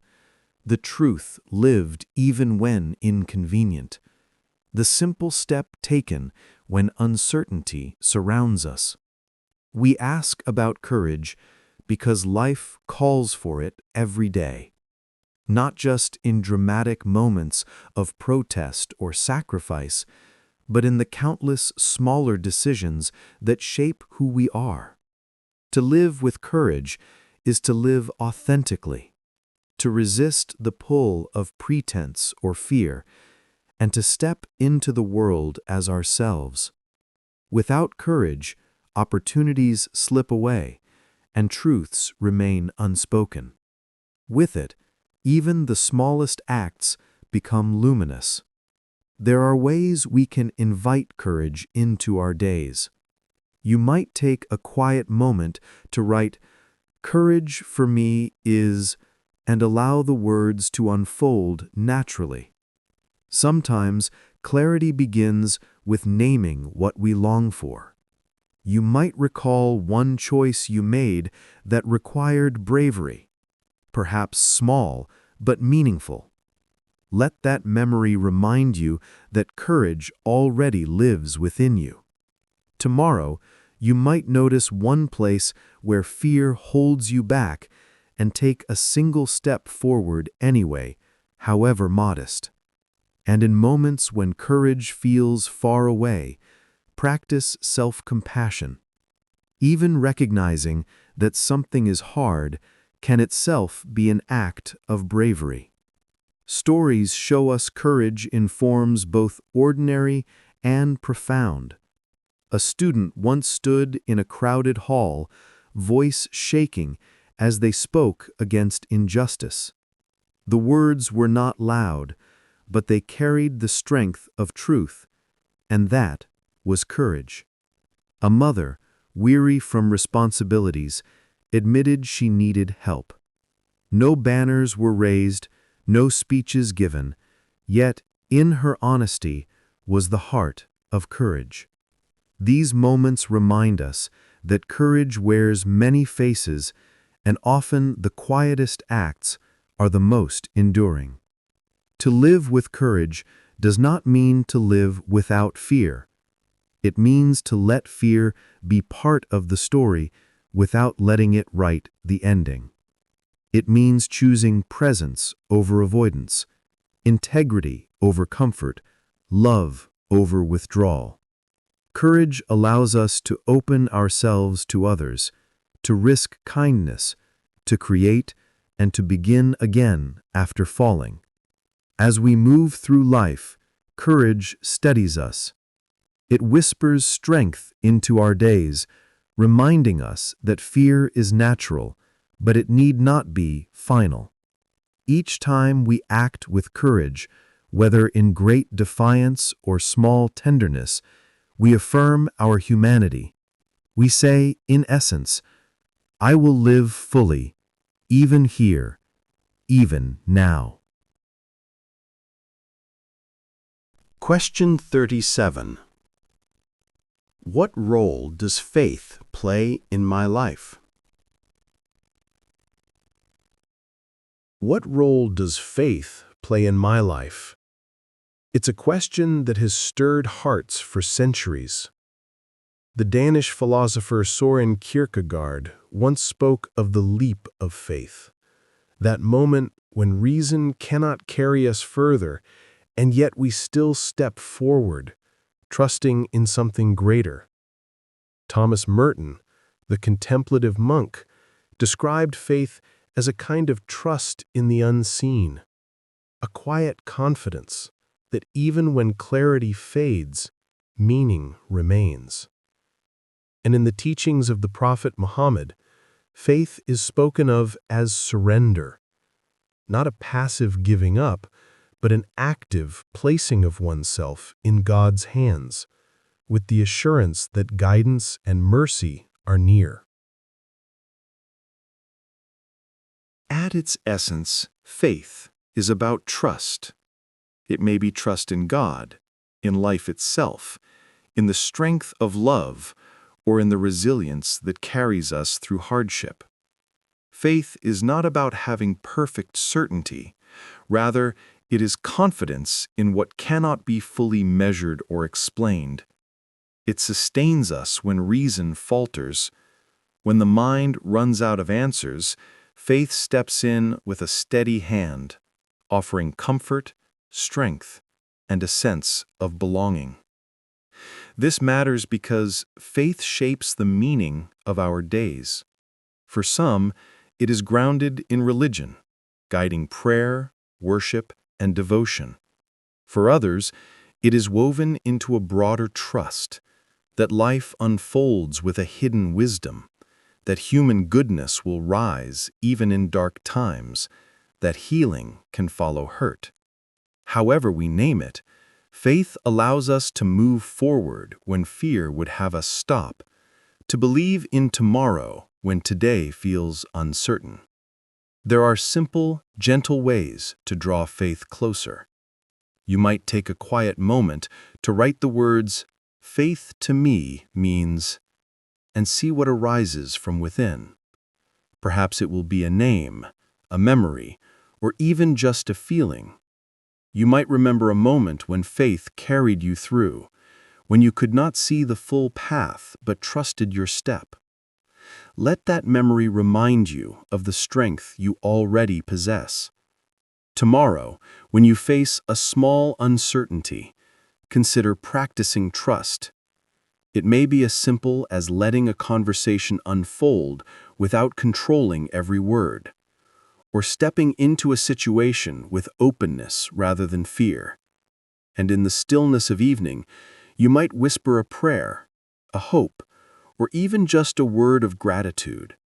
These small acts cultivate faith like a flame, tended carefully so it continues to warm and guide. Stories help us see faith in motion. Long ago, a sailor gazed at the night sky, trusting the stars to guide him across the vastness of the sea. He had no guarantee of safe passage, yet faith kept his eyes fixed upward, steering him home. In another moment, a woman, fragile from illness, placed her trust in her own healing process. Though doctors could not promise the outcome, she believed in the strength of her body and spirit, and that trust carried her through uncertainty. These are not tales of blind optimism, but of deep faith, faith that does not erase hardship, but steadies us within it. Faith, then, is not something distant or abstract. It is the thread woven through our choices and our days. It gives us the courage to risk love, to hope for better, to rise after falling. It is not always dramatic. Often it is as quiet as trusting that the dawn will come, or that kindness given will ripple outward unseen. Whatever form it takes, faith is a companion, sometimes bold, sometimes fragile, but always guiding us back to trust.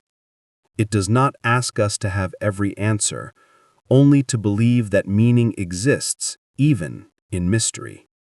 In that trust, we find comfort, strength, and a way to keep moving forward. Question 38. Why do we pursue knowledge? Why do we pursue knowledge? The question has stirred thinkers, scientists, and dreamers across time. Francis Bacon once declared that knowledge is power, a force that enables us to shape the world around us. Immanuel Kant, in his careful explorations, sought to discover the very limits of reason, reminding us that even knowledge itself has boundaries worth respecting. And Marie Curie, through tireless work in her laboratory, devoted her life to discovery, her pursuit of knowledge not for prestige, but for the betterment of humankind. At its heart, the pursuit of knowledge is a response to curiosity. We seek to understand, to grow, and to find ways of improving life. Knowledge answers the questions that tug at us and equips us to meet challenges with resilience and creativity. But there is also a deeper truth. Knowledge by itself is only a tool. It can illuminate, but it can also wound. It is wisdom, guided by compassion, that gives knowledge its purpose. Without love, knowledge risks becoming sharp and cold. With love, it becomes a gift to others. This is why our pursuit of knowledge matters so much. Without it, we stumble blindly, limited by ignorance and fear. With it, new possibilities unfold, doors open, paths emerge, horizons widen. Knowledge lets us reach beyond what we thought possible. From the farmer learning how to nourish his fields more fully, to the scientist uncovering mysteries of the stars. And when balanced with wisdom, it becomes more than personal power. It becomes a shared blessing, something that can enrich lives far beyond our own. There are gentle ways to invite more knowledge into daily life. You might sit quietly with a journal and write the phrase, "Today I learned," and see what surfaces, whether small or profound. Tomorrow you could read or listen to a new idea, allowing it to stretch your thinking. And perhaps you'll notice moments when you can share knowledge with someone else, not to impress, but to uplift, offering it gently, like passing along a light. In this way, curiosity is nurtured, and knowledge becomes part of a living cycle. Stories show us how powerful and tender the pursuit of knowledge can be. A child once asked endless questions. Why is the sky blue? Why does the bird sing? Why does the rain fall? Her curiosity, far from being a nuisance, became the seed of a lifelong devotion to science. Years later, she stood in a laboratory, her early wonder flowering into discoveries that would change lives. And in another place, a farmer learned new methods of cultivation. With each season, he applied what he discovered, and soon his village thrived, nourished by the fruits of his learning.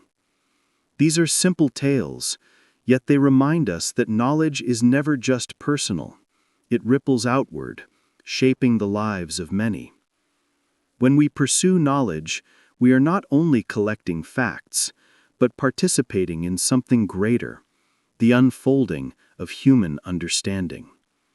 Every question asked, every discovery made, and every lesson shared adds another thread to the fabric of our collective story.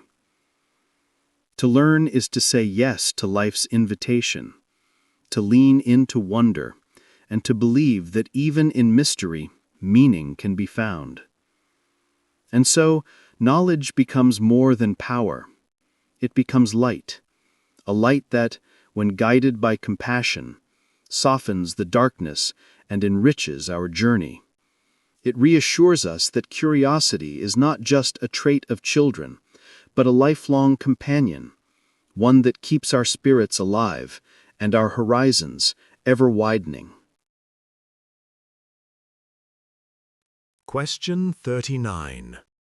Why do we value freedom? Why do we value freedom? It is a question that has moved philosophers, leaders, and ordinary people alike.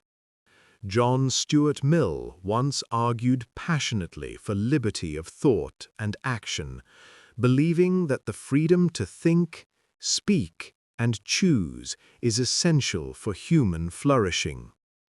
Jean-Paul Sartre, looking at freedom from a different angle, declared that we are condemned to freedom, bound to make choices and to carry the weight of responsibility that follows them.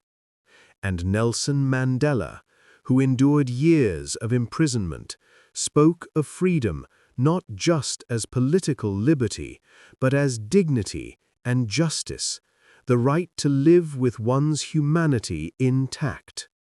At its heart, freedom is the ability to live with dignity, to make choices, and to create authentically. It is the space that allows us to be ourselves without pretense, to shape a life that reflects our deepest values. Without freedom, the soul feels confined, its natural longing for expression stifled. Yet freedom is never only about the self. It is also about responsibility, how our choices touch others, how we honor their dignity as we claim our own. True freedom breathes most fully when balanced with compassion. This is why freedom matters so deeply. It shapes not only our personal sense of self, but also the communities we build together. It nurtures creativity by allowing us to explore without fear. It fosters peace when individuals and nations can live without domination. And it gives birth to hope, the hope that life can be lived openly, honestly, and fully. There are gentle ways to bring awareness of freedom into daily life. You might take a quiet moment to write, "Freedom for me is," and notice the images or memories that rise to mind. Perhaps it is walking under an open sky. Perhaps it is speaking your mind. Or perhaps it is simply the ability to pause and choose your response. You might reflect on one choice you made today that reminded you of your freedom, however small, choosing kindness when irritation tempted you, or setting aside a moment for yourself.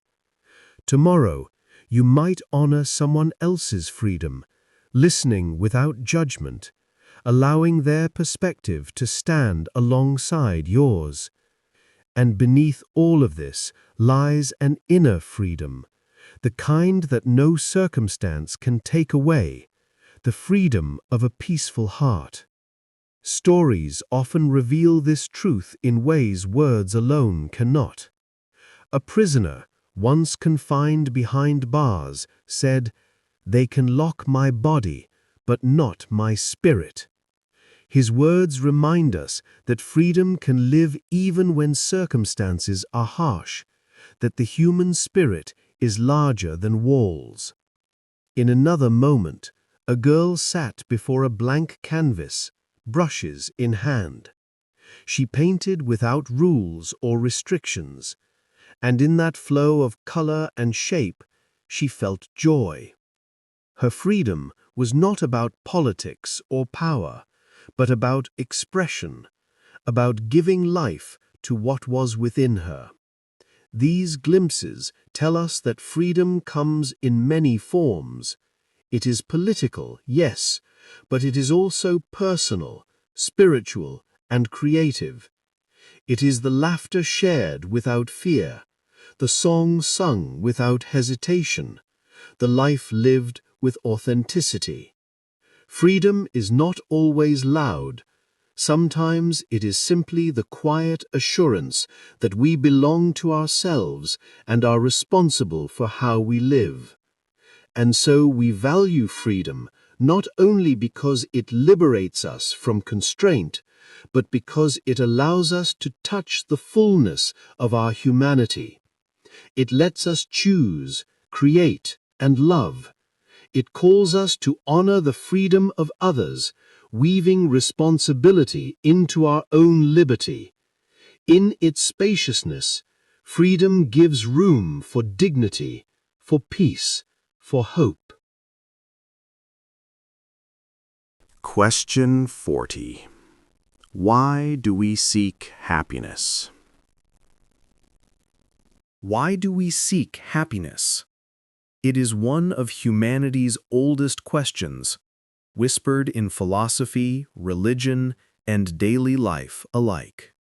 Aristotle once described happiness not as fleeting pleasure, but as a state of flourishing, a life lived in harmony with virtue.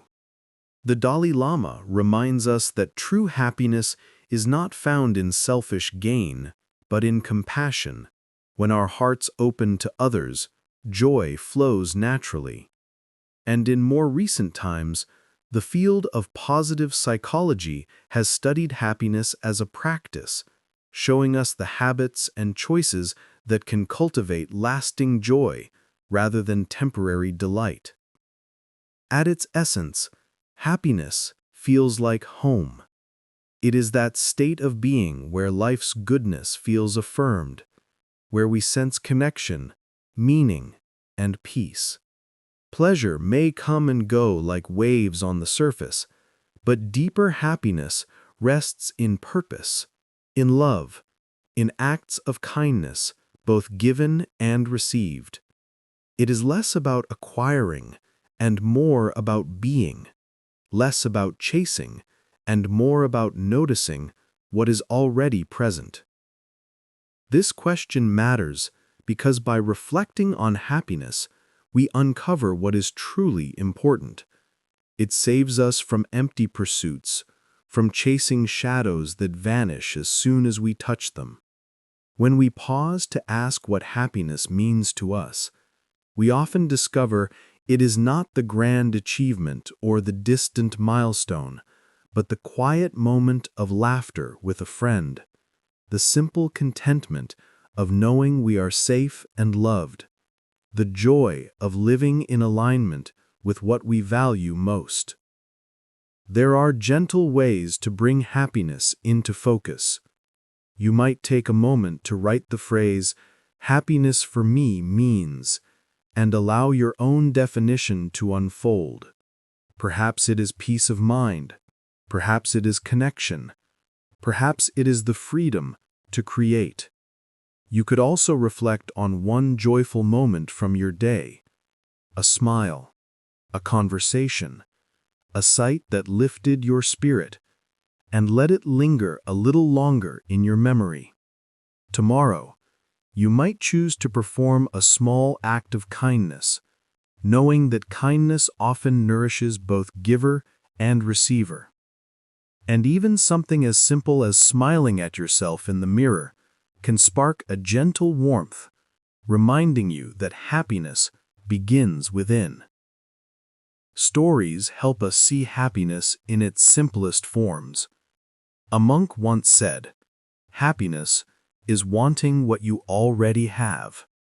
His words carry a deep truth, that contentment lies not in endless striving, but in gratitude for the present. And then there is the image of a child chasing bubbles in the sunlight, laughing as each one floats and bursts.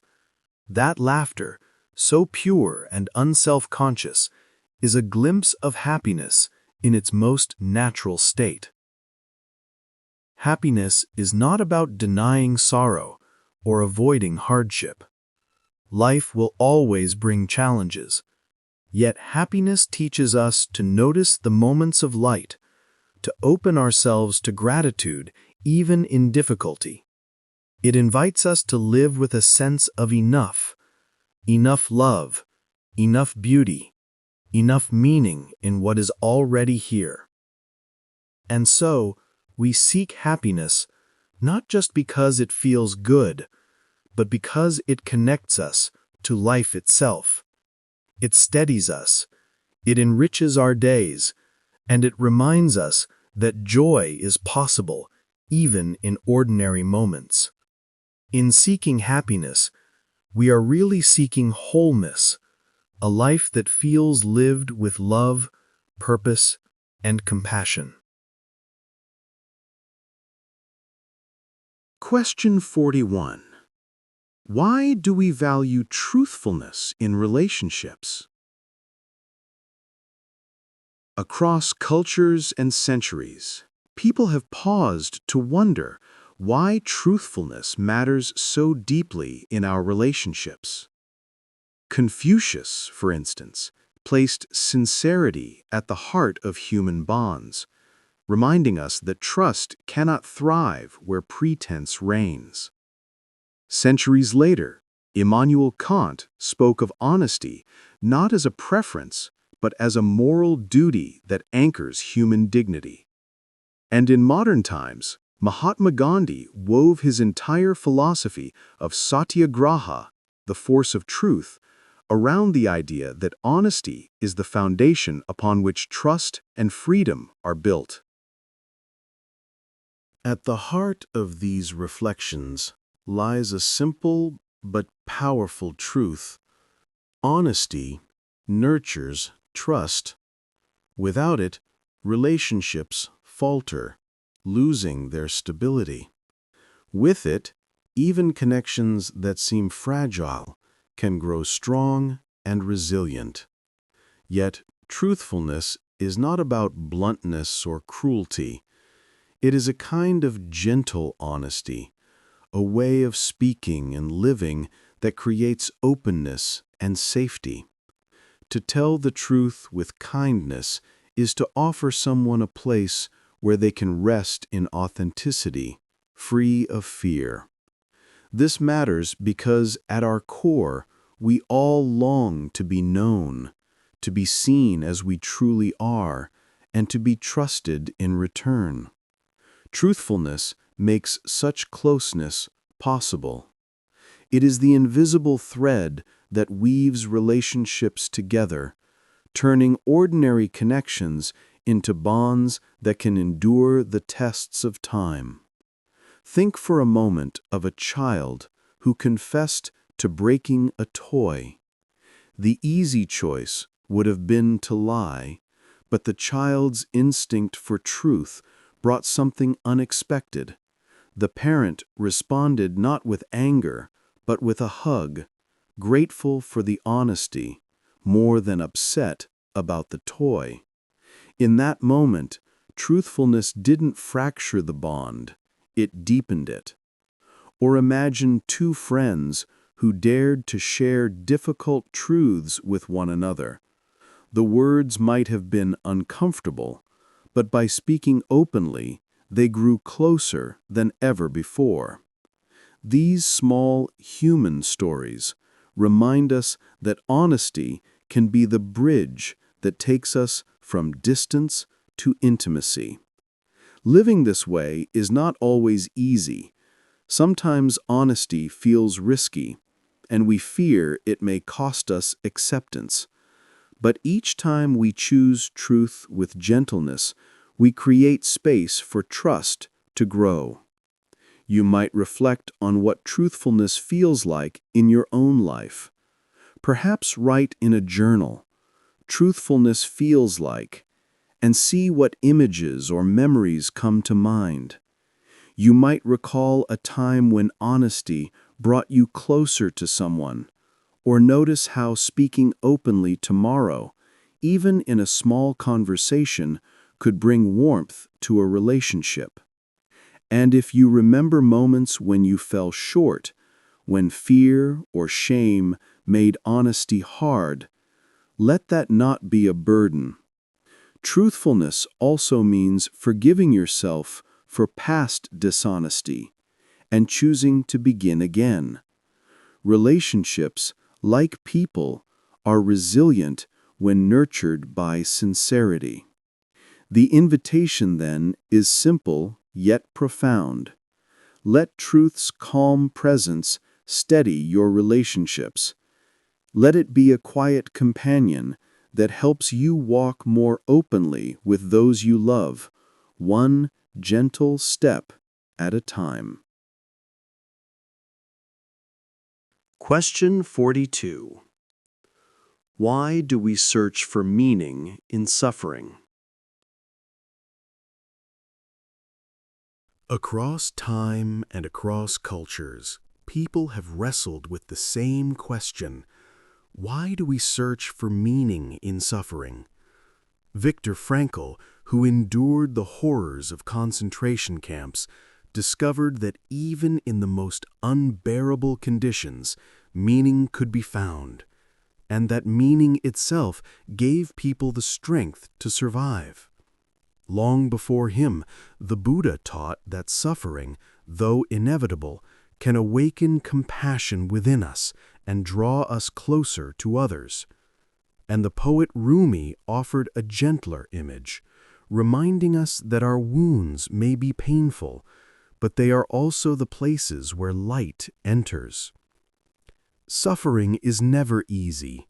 It shakes us, disorients us, and leaves us vulnerable. Yet many of us instinctively look for meaning in our hardships.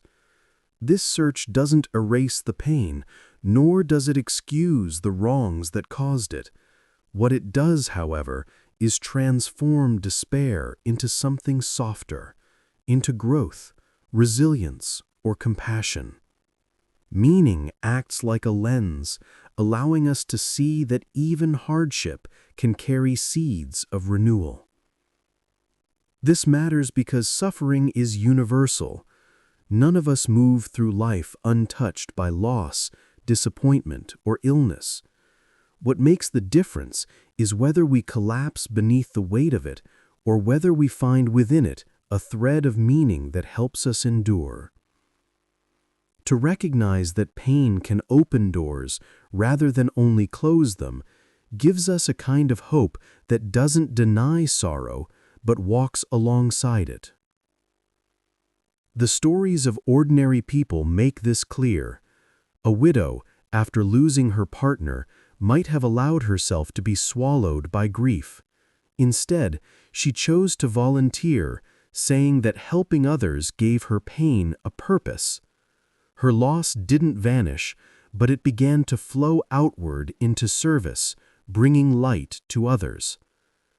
Another man, weakened by illness, came to see each day as a gift.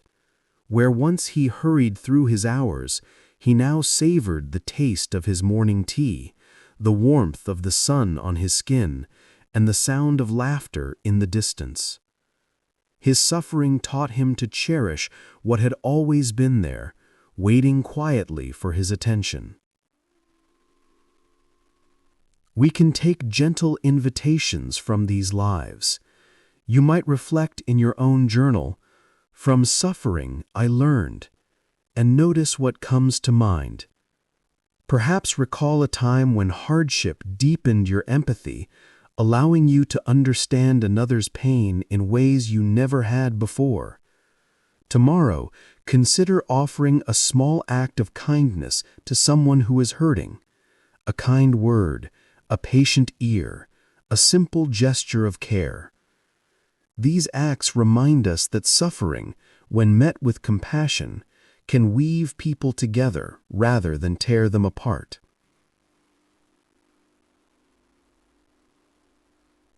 And if your own heart feels heavy, allow yourself to rest in the thought that even this too may carry hidden lessons or unexpected openings. The meaning may not be clear now, but time often reveals growth where we once only saw loss.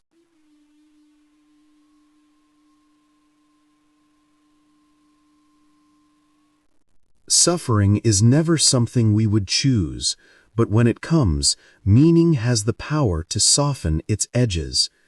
It offers not a cure, but a quiet hope, the assurance that life's pains can be more than wounds. They can be teachers, leading us toward deeper resilience, gentler compassion, and a clearer appreciation of the fragile beauty of our days. Let that hope steady you, a reminder that even in hardship, something tender and renewing can emerge. Question 43. Why do we admire courage in others? All through history, people have marveled at courage. Aristotle described it as one of the noblest virtues, a quality that allows human beings to live with dignity and integrity. Centuries later, Maya Angelou would say that courage is essential to all other virtues, because without it, none of them can be consistently practiced. And Nelson Mandela, after years of imprisonment, demonstrated a kind of courage that went beyond endurance. He forgave, and in doing so, helped heal a divided nation. Why do we admire courage so deeply in others? Perhaps because it shows us the strength we long to see in ourselves. Courage is not the absence of fear, but the act of rising above it, for the sake of love, justice, or truth. When we witness someone act bravely, it stirs something inside us. It reminds us that we, too, might have the capacity to stand firm when life asks it of us. This admiration matters. By seeing courage in others, our own capacity for it grows stronger. Role models emerge from these moments, guiding us in ways that books or speeches alone cannot. Their example becomes a light on the path, encouraging us to take even the smallest steps toward bravery in our own lives. Stories make this truth come alive. Picture a fireman rushing into a burning building to rescue a child. The town hailed him as a hero, but when asked, he simply said, "I only did what was needed." His humility only added to the admiration, showing that courage does not boast, it acts. Or consider a teenager who stood up for a bullied classmate. That single act of defiance against cruelty shifted the culture of an entire school, reminding everyone that courage can be contagious and that even the young have the power to change the world around them. These stories invite us to reflect on our own lives. You might pause and journal, "I admired courage when," and let your memory carry you back to a moment when someone's bravery lifted your spirit.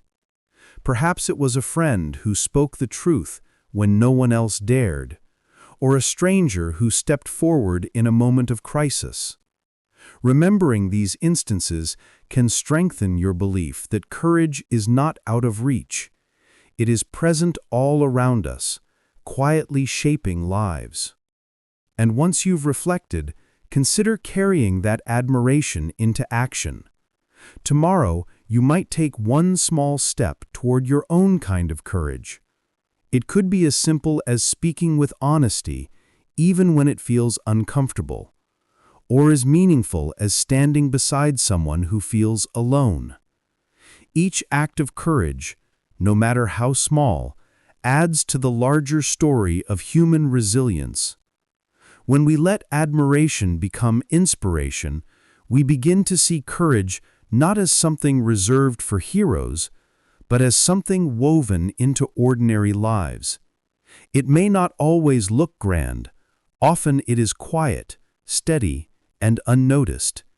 Yet those are the moments that shape the world most deeply, the times when individuals, against their fear, choose to act with heart. So let the courage you've admired in others kindle a spark within yourself.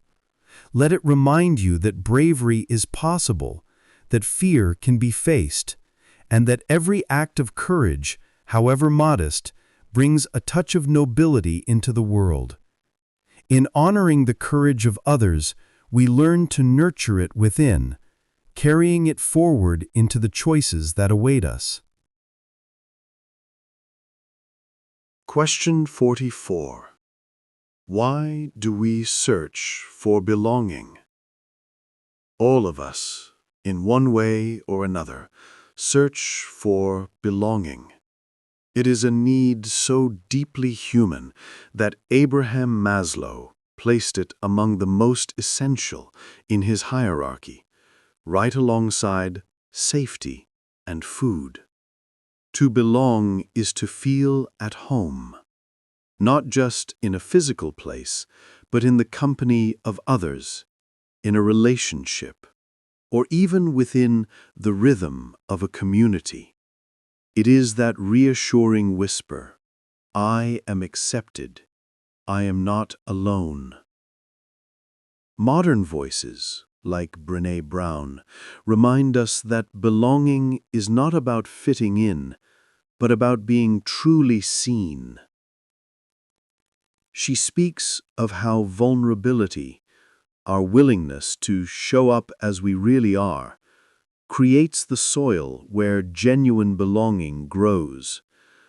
And long before psychology or social science had words for it, indigenous traditions emphasized the same truth, that to belong is not only to be part of a people, but also to be bound to the land, the rivers, the skies, and the stories that sustain us. The reason we long for belonging is simple. Isolation wounds us. It leaves a hollow ache, a sense of being adrift without anchor. Belonging, on the other hand, heals. It strengthens the spirit, ties us to something greater than ourselves, and assures us that who we are matters. When we feel embraced by others, our identity steadies. We flourish not only as individuals, but also as part of a larger tapestry of life.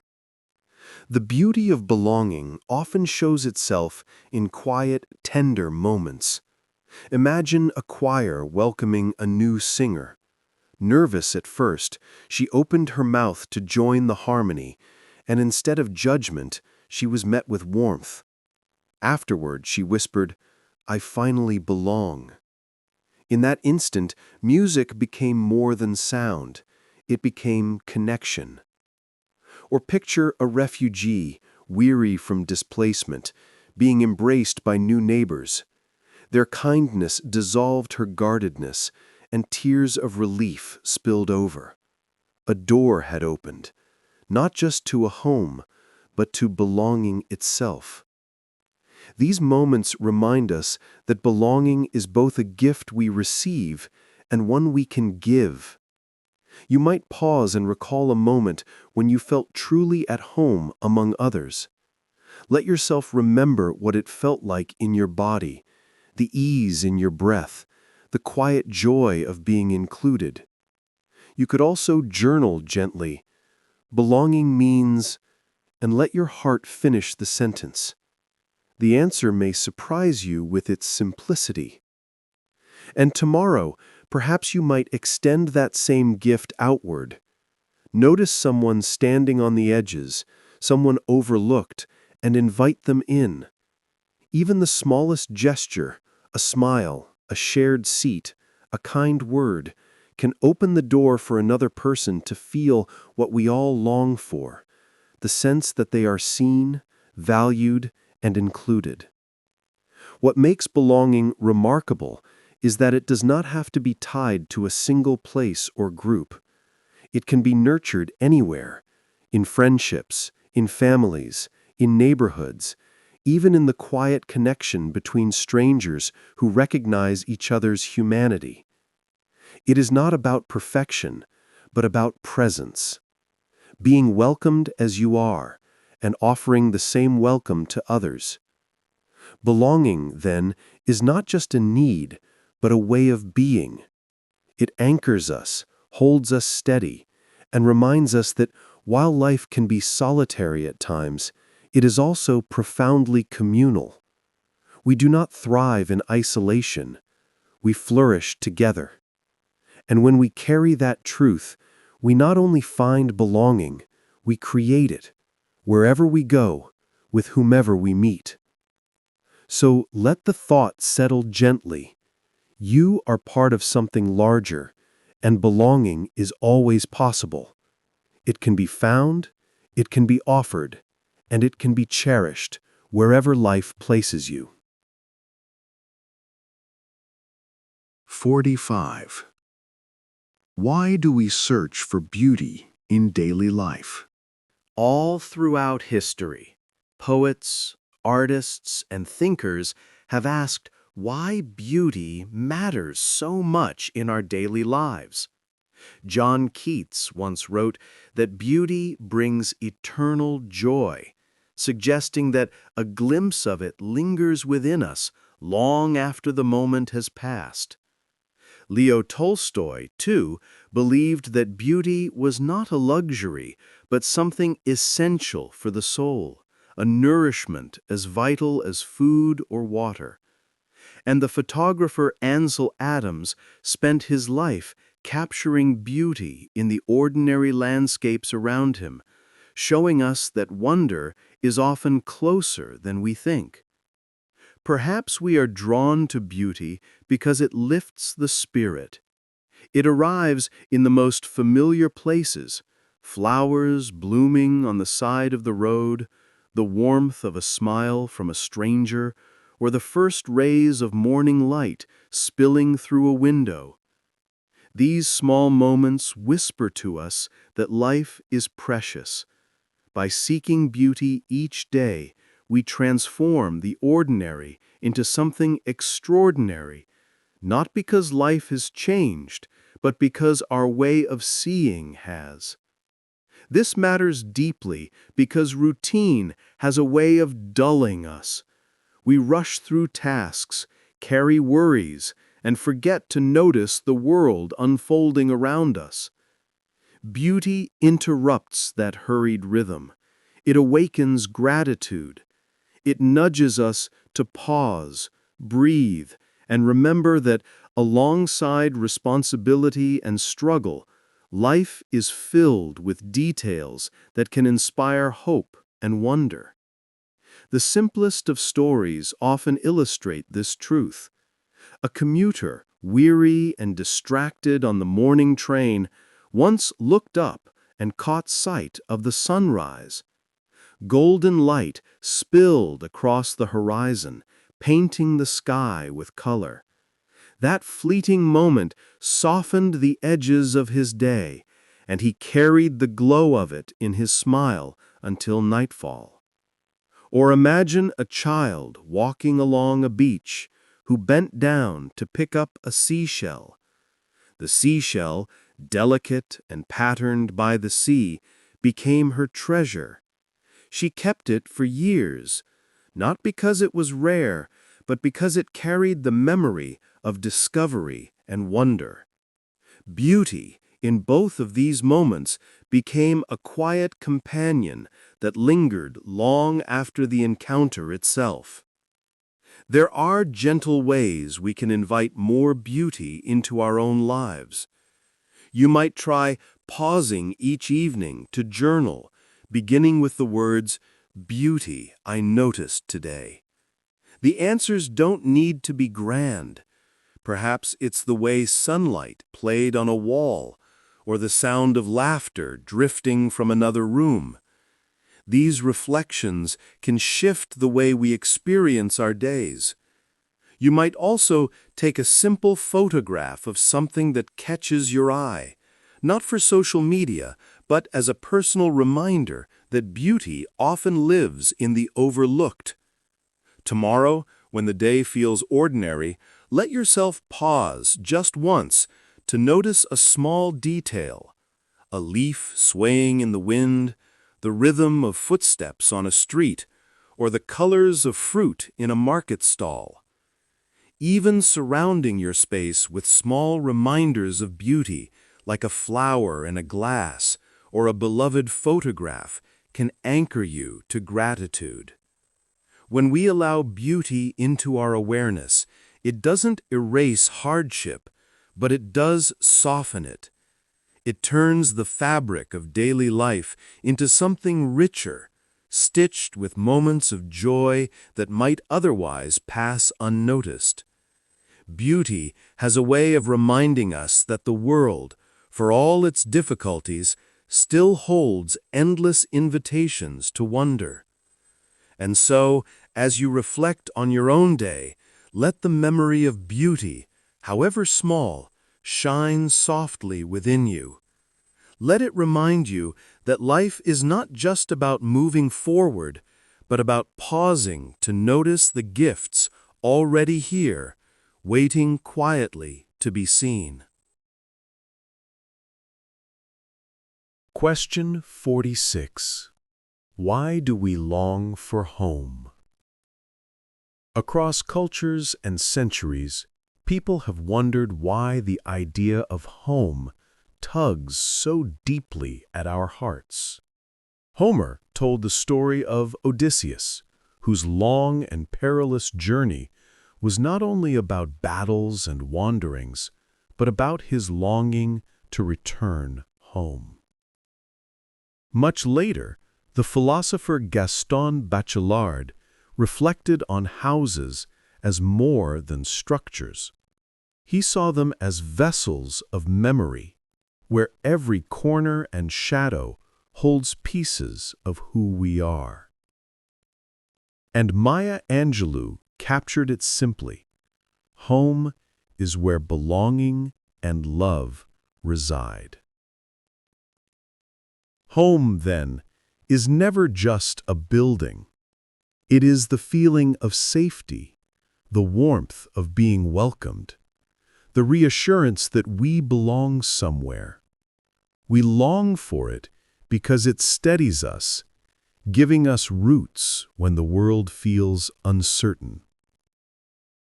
Even when we are far from the place we call home, it can live on in memory, in the people we cherish, and sometimes in the quiet strength we find within ourselves. To reflect on home is to deepen our gratitude. It reminds us of the comfort we've been given and encourages us to create that same comfort for others. A traveler once said, "The smell of my mother's cooking is home." For him, it wasn't walls or furniture, but the familiar scent rising from a pot that carried him back to belonging. Another story tells of a refugee who, having lost everything, began to rebuild home in a new land. Through friendships and shared meals, she wove together the feeling of safety and warmth again, proving that home can be created wherever love is offered. You might take a gentle moment to reflect. What does home feel like to you? Perhaps write in a journal, "Home feels like," and see what words come. Maybe it's the sound of laughter in a certain room, the comfort of a favorite chair, or the embrace of someone who knows you well. These memories can be touchstones, carrying us back to the essence of home, even when we are far from it. And tomorrow, consider creating a small ritual of home wherever you are. It could be as simple as lighting a candle, brewing tea, or arranging objects on your desk in a way that feels familiar. These little acts remind us that home is not always fixed in place. It can be carried with us, offering that same sense of welcome to someone else, a kind word, an open door, a shared seat, can make us the source of home for another. What makes home so powerful is that it anchors identity. It reminds us that we are not drifting alone, but are part of a larger web of memory and relationship. And just as we can return to it, we can also create it anew. Every gesture of love, every moment of safety, every instance of being seen and accepted lays another brick in the house of belonging. So, as you sit with your own reflections, let the thought of home wrap around you gently, like a quilt stitched from memory and care. It may be found in a place, in a person, or in a feeling carried within you. But wherever it is, its presence steadies you, reminding you of warmth, safety, and belonging. Question 47. Why do we wonder about the stars? For as long as humans have walked the earth, we have lifted our eyes to the night sky and wondered about the stars. Ancient astronomers carefully mapped their patterns, using them as guides for journeys across seas and deserts. For indigenous peoples, constellations were not just lights in the distance, but stories woven into the sky, myths, lessons, and connections passed down through generations. And in our modern era, voices like Carl Sagan have reminded us that the stars are not distant strangers, but kin, made of the same cosmic elements as ourselves. What draws us to them again and again is a mix of awe and humility.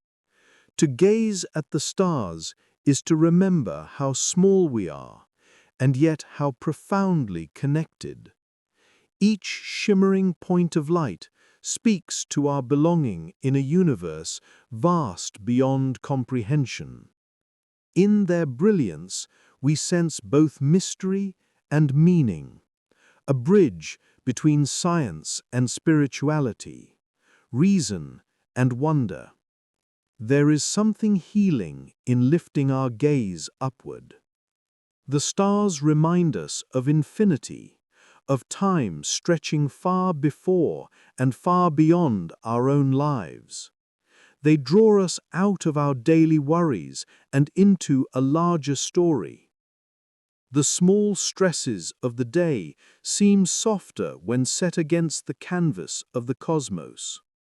In the stillness of a star-filled night, we are invited to pause, breathe, and let beauty remind us of the mystery that surrounds us. Often, the simplest encounters with the night sky leave the deepest impressions. A young boy, seeing the Milky Way for the first time, whispered, "It makes me dream."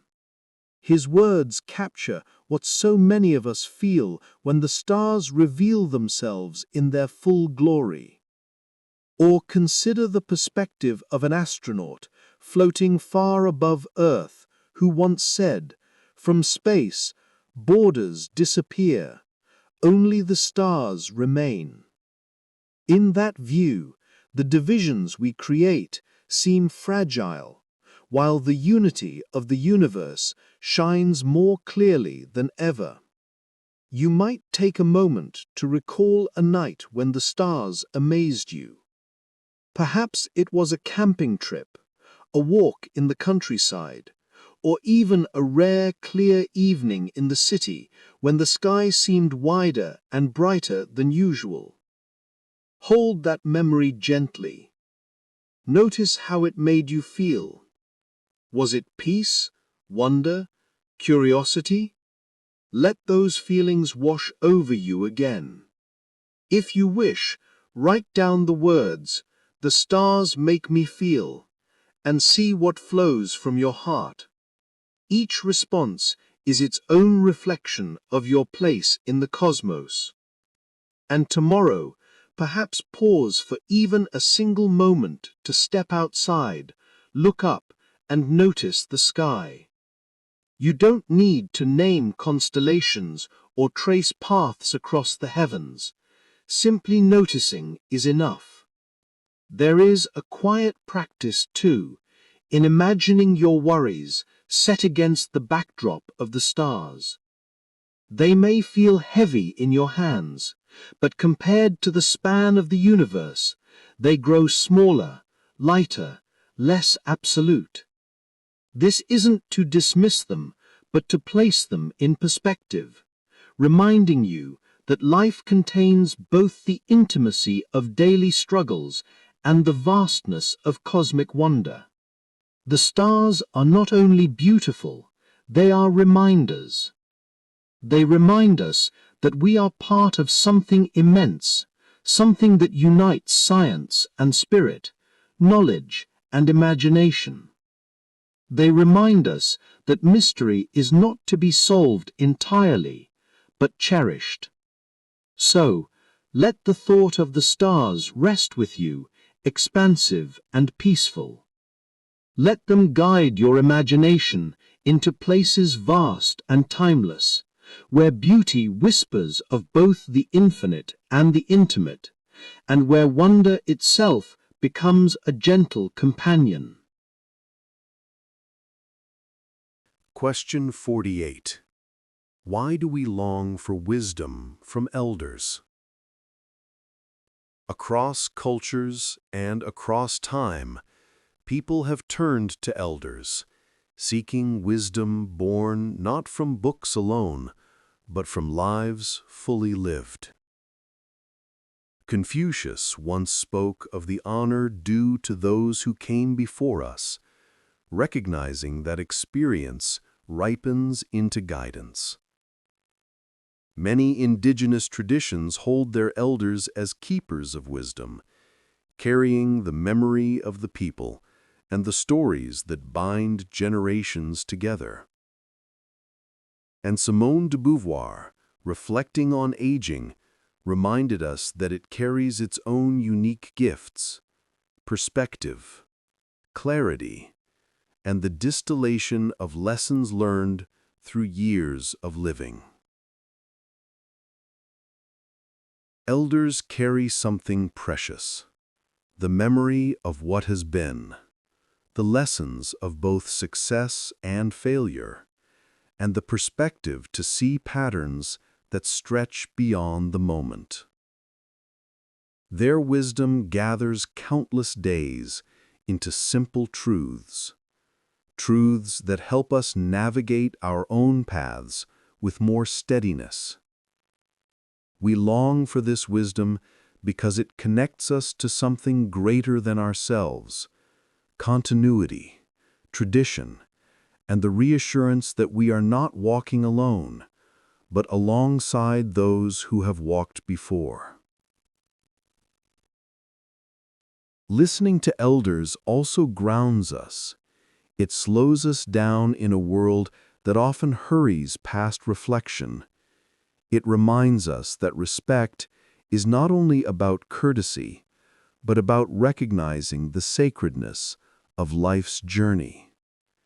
And in hearing their stories, we are offered a chance to avoid mistakes that might otherwise repeat, learning from the past without having to bear all its pain ourselves.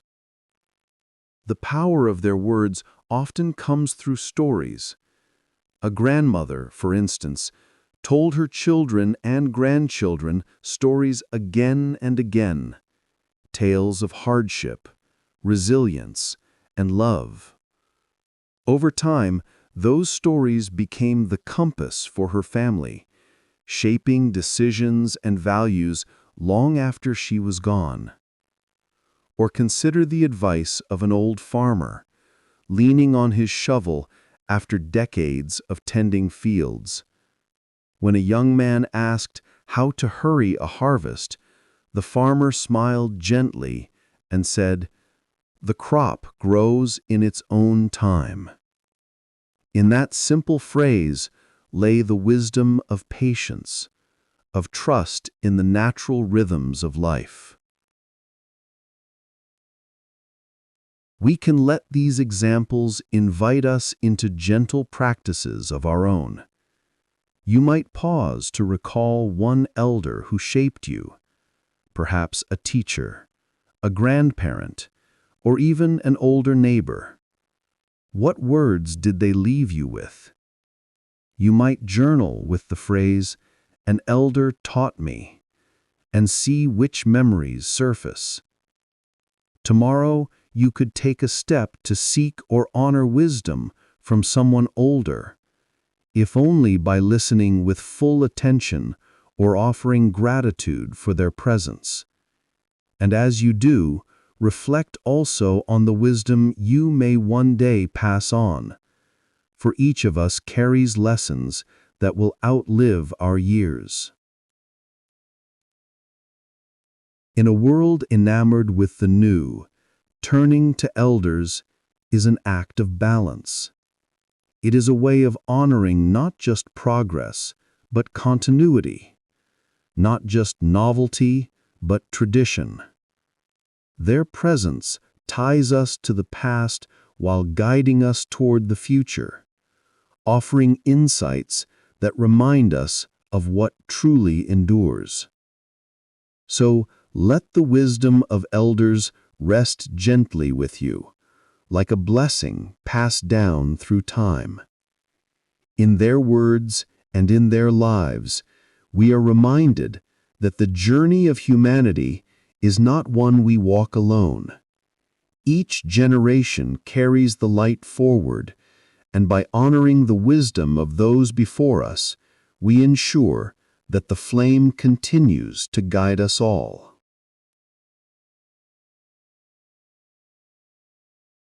Question 49.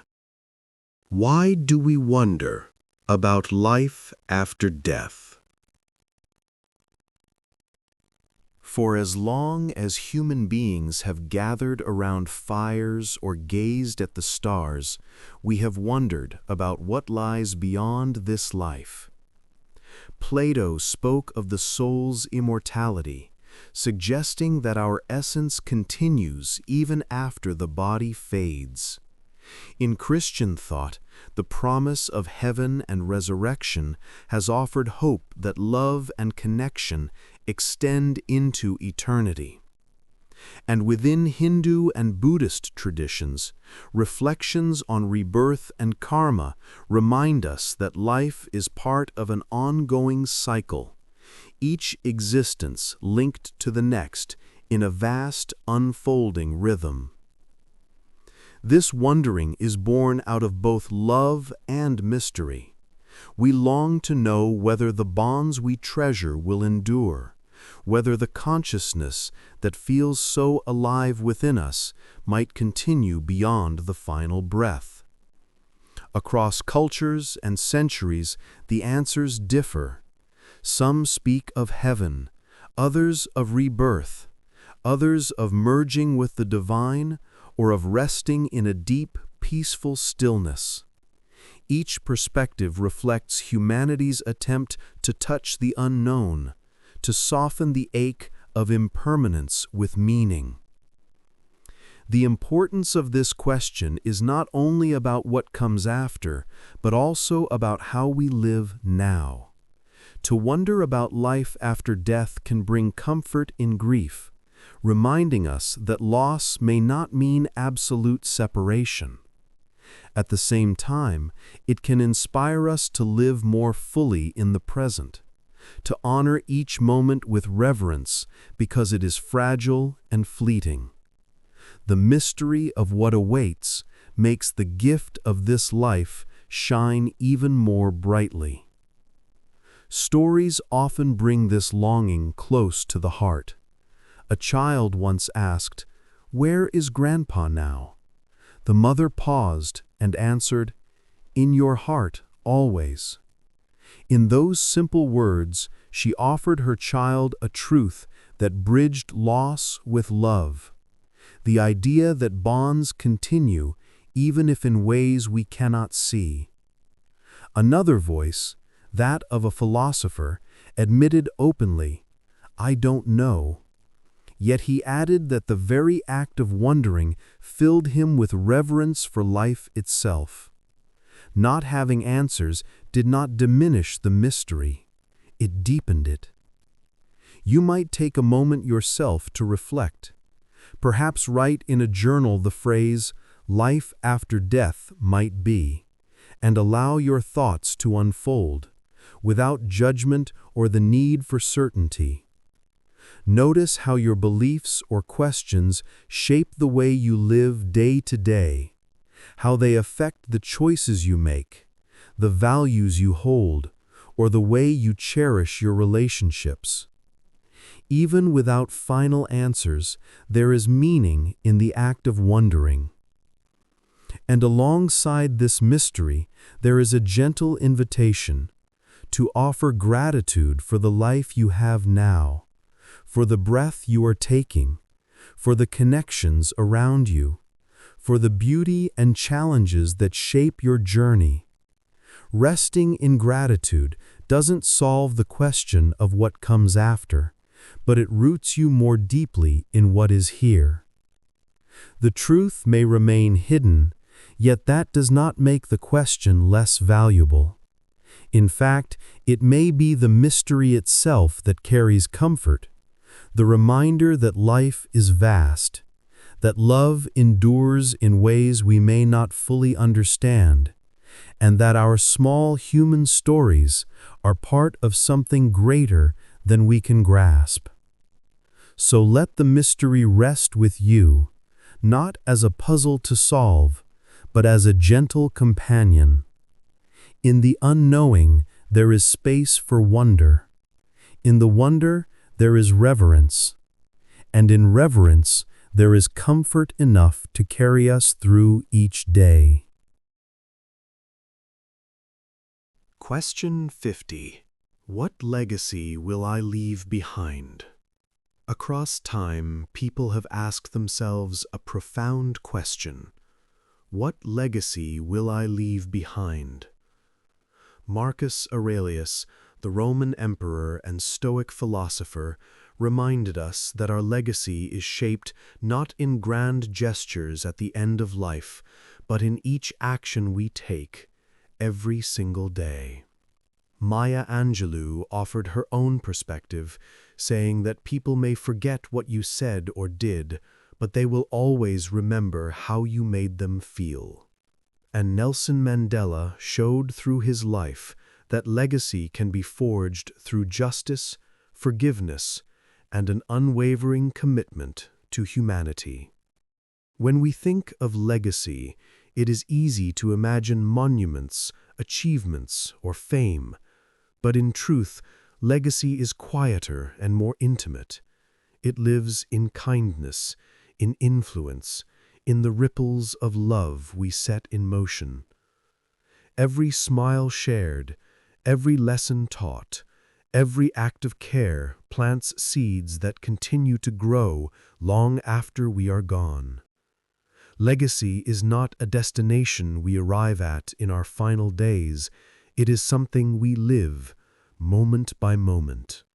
Reflecting on legacy matters because it calls us to live with intention. It helps us shape tomorrow through the choices we make today.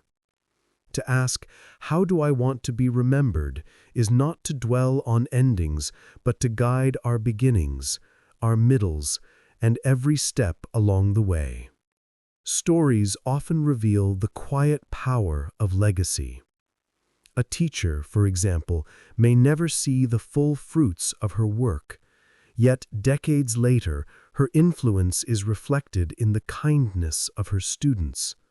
They carry her lessons into their families, their communities, their lives, rippling outward in ways she may never have imagined. Or picture a man planting trees whose shade he knows he will never enjoy.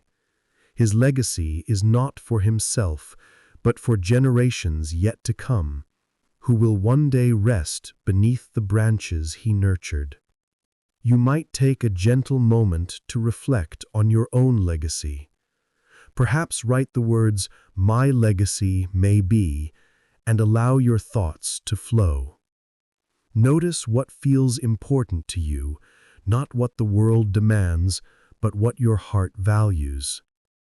You might also ask yourself, how do I want to be remembered? The answer may not be grand, but it will be true. Perhaps you hope to be remembered for your generosity, for your patience, for your courage to speak gently in a harsh world.